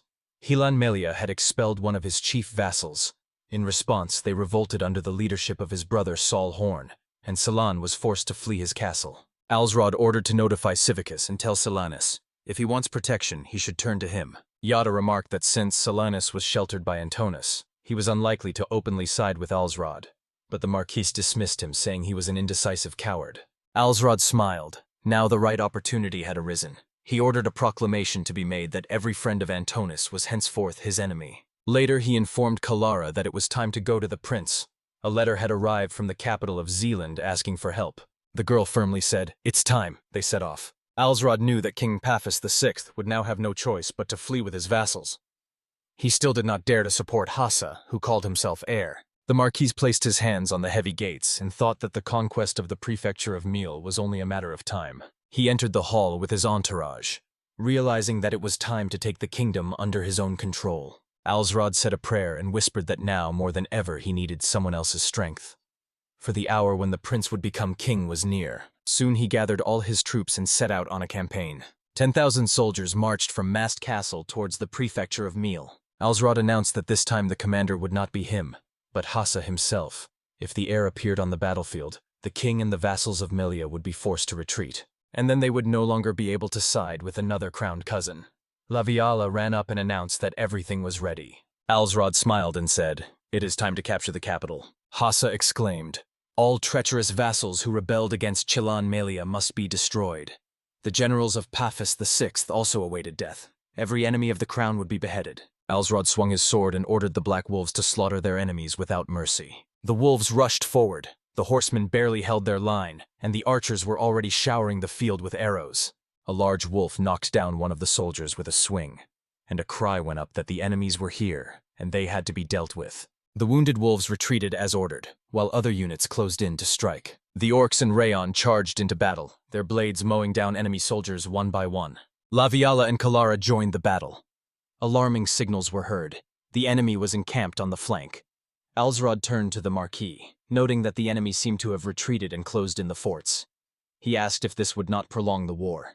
Hassa suggested dividing the forces and striking suddenly to reach the capital faster, but Alsrod replied that he had a plan and there was no need to rush. Hassa objected, saying that the delay would allow the enemy to bring up forces from neighboring prefectures. Alsrod calmly remarked that the prince led the strongest army in the kingdom. Hassa was forced to agree, as the rest of the army was already led by Civic, who had reported the split in the Melia clan. The Civic was already advancing on the main stronghold, Dr. Castle, while simultaneously destroying the enemy forces in the rear. Alsrod understood that in this way they would close the pincers and completely crush the army of the Melia prefecture. Several days passed. The order was clear. No one who resisted was to escape alive. Alsrod was informed. The Civic had captured Melia Castle. The clan's heir, Saul Horn, had fled to the capital. Another warrior arrived with a report. Most of the enemy wanted to surrender. Alsrod replied, to accept their surrender. The soldier added that this plan might have failed if it weren't for Civic's old comrade, the loyal general of Fort Niagara. Alsrod exclaimed that this victory would be a new beginning for their kingdom. The road leads to the capital, where the prince will be proclaimed king. He recalled that he had once promised Civic that he would see the unity of all lands during his lifetime. Laviala replied that now they must make every effort to fulfill their promise. The army moved through the prefectures of Melia and West Fort towards Soust. The head of the Santira clan, having lost the will to fight, fled. King Paphos VI realized his defeat, abandoned the capital, and fled west. He could continue to call himself king, but his flight left a terrible stain on his authority. Hassa said in a trembling voice, "Here it is, the capital." He never thought he would be able to return here. The prince thanked the Marquis with tears, repeating his gratitude over and over again. Alsrod replied, "Let him wait until he enters the capital. There will be time for words." But Hassa admitted that he should have expressed his gratitude immediately. Alsrod felt that he was only allowing the prince to use him, and then the prince unexpectedly announced he would grant Alsrod the title of regent. This stunned the Marquis. After all, the regent is the highest rank after the king. Alsrod realized the scale of this gift. He replied that it was a great honor and promised to do his best for the peace of the kingdom. Hassa smiled, also promising not to break his word. Together, the troops of the prince and the Marquis entered the capital. The people greeted them with enthusiasm. People whispered. He was only 23, but already a formidable hero. His name was heard at every step. At this point, Alsrod gained a new ability. Image of the Lord.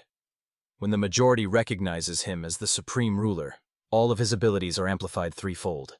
It seemed like an absurd power. Nobunaga said that there was no better ruler. Alsrod thought maybe being a regent would be even better than being a king. Nobunaga added that taking the capital was a sweet victory. He felt the same way when he took Kyoto. But he warned, sooner or later, Hasa would want all the power. Then Alsrod's fate would depend only on how he responded.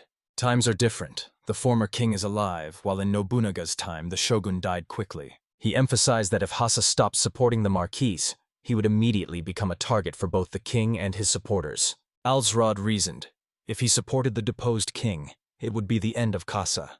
But whether his enemies would forgive him is unknown. It is worth remembering this, because it could be the key to the future. The next day, after the coronation, Alsrod was officially appointed regent.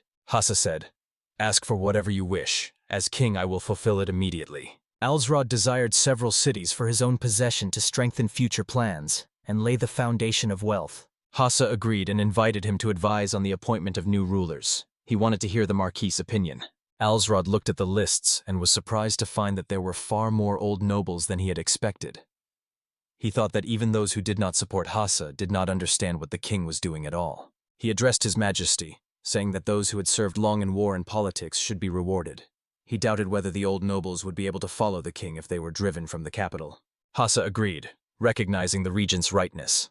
But he added that he could not give all the lands only to Alsrod's vassals. The regent replied that there must be a person near the capital who could be trusted, even if he was not his subordinate. Otherwise, in the event of an attack by Paphos, Kasa's life would be in danger. Alsrod reminded them that they were still in the midst of a war. The king acknowledged his words. Hasa admitted that those who did not understand war would not stand as a wall. Alsrod thought he could direct the appointment of new rulers in a way that would be beneficial to him. The prince thanked him again. Thanks to Alsrod, he became king and bestowed the title of regent. Alsrod replied that it was a great honor. Then Hasa remembered marriage. He suggested that Alsrod take his sister as his wife. The king explained that she was only 13 and in a convent. He would like to make her the official wife of the Marquis. Alsrod was confused. He objected. He already had an official wife, Serafina, daughter of the Marquis of Isles.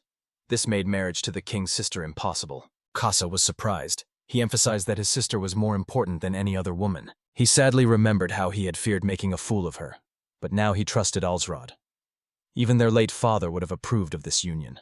The king added, if a child is born to them, it will have royal blood, and Alsrod will become part of the dynasty. But the regent hesitated. How would Serafina feel? He didn't want to break her heart for the sake of politics. He said the girl was still too young. The wedding would be postponed anyway. But Hasa replied, now he is king, and Alsrod is regent, and the marriage of their families is a natural step. Alsrod admitted that it was difficult to argue here. He remarked, the king had just ascended the throne, and when it came to family, it had the upper hand. Hasa thought for a moment. Later, Alsrod met Serafina and called her by name. She said that he had become even more handsome as a regent. He thanked her, saying that she was shining too. He praised her elegance, as if she had been born in the capital. Serafina smiled but admitted that she was still worried. She said that she had fulfilled her dream. She had come to the capital. The girl added, she had studied monarchy, but applying knowledge in the provinces was not the same as in the capital. Alsrod was glad because he could rely on her. He admitted that he had something important to say. Serafina asked to speak. As a wife, she wanted to hear his concerns. He confessed. The king had asked him to marry his sister, and he wanted to hear her honest opinion. Serafina wondered why it bothered him so much. Alsrod insisted. He would refuse. But she suddenly declared that he had to agree.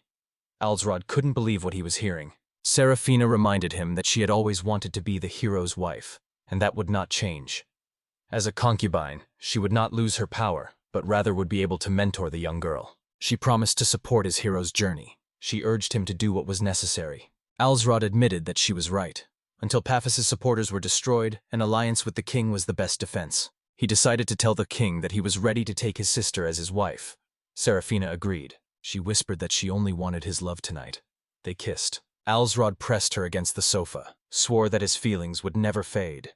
She replied that she felt the same way. They lay in each other's arms for a long time, full of happiness. It was time to meet the king's sister.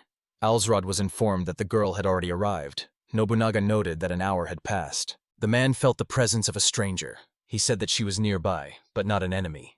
Alsrod stood up and asked who was hiding behind the curtain. Laughter and a woman's voice were heard in response. The girl came out and said that he had finally found her. She introduced herself as Lumi, the sister of the current king.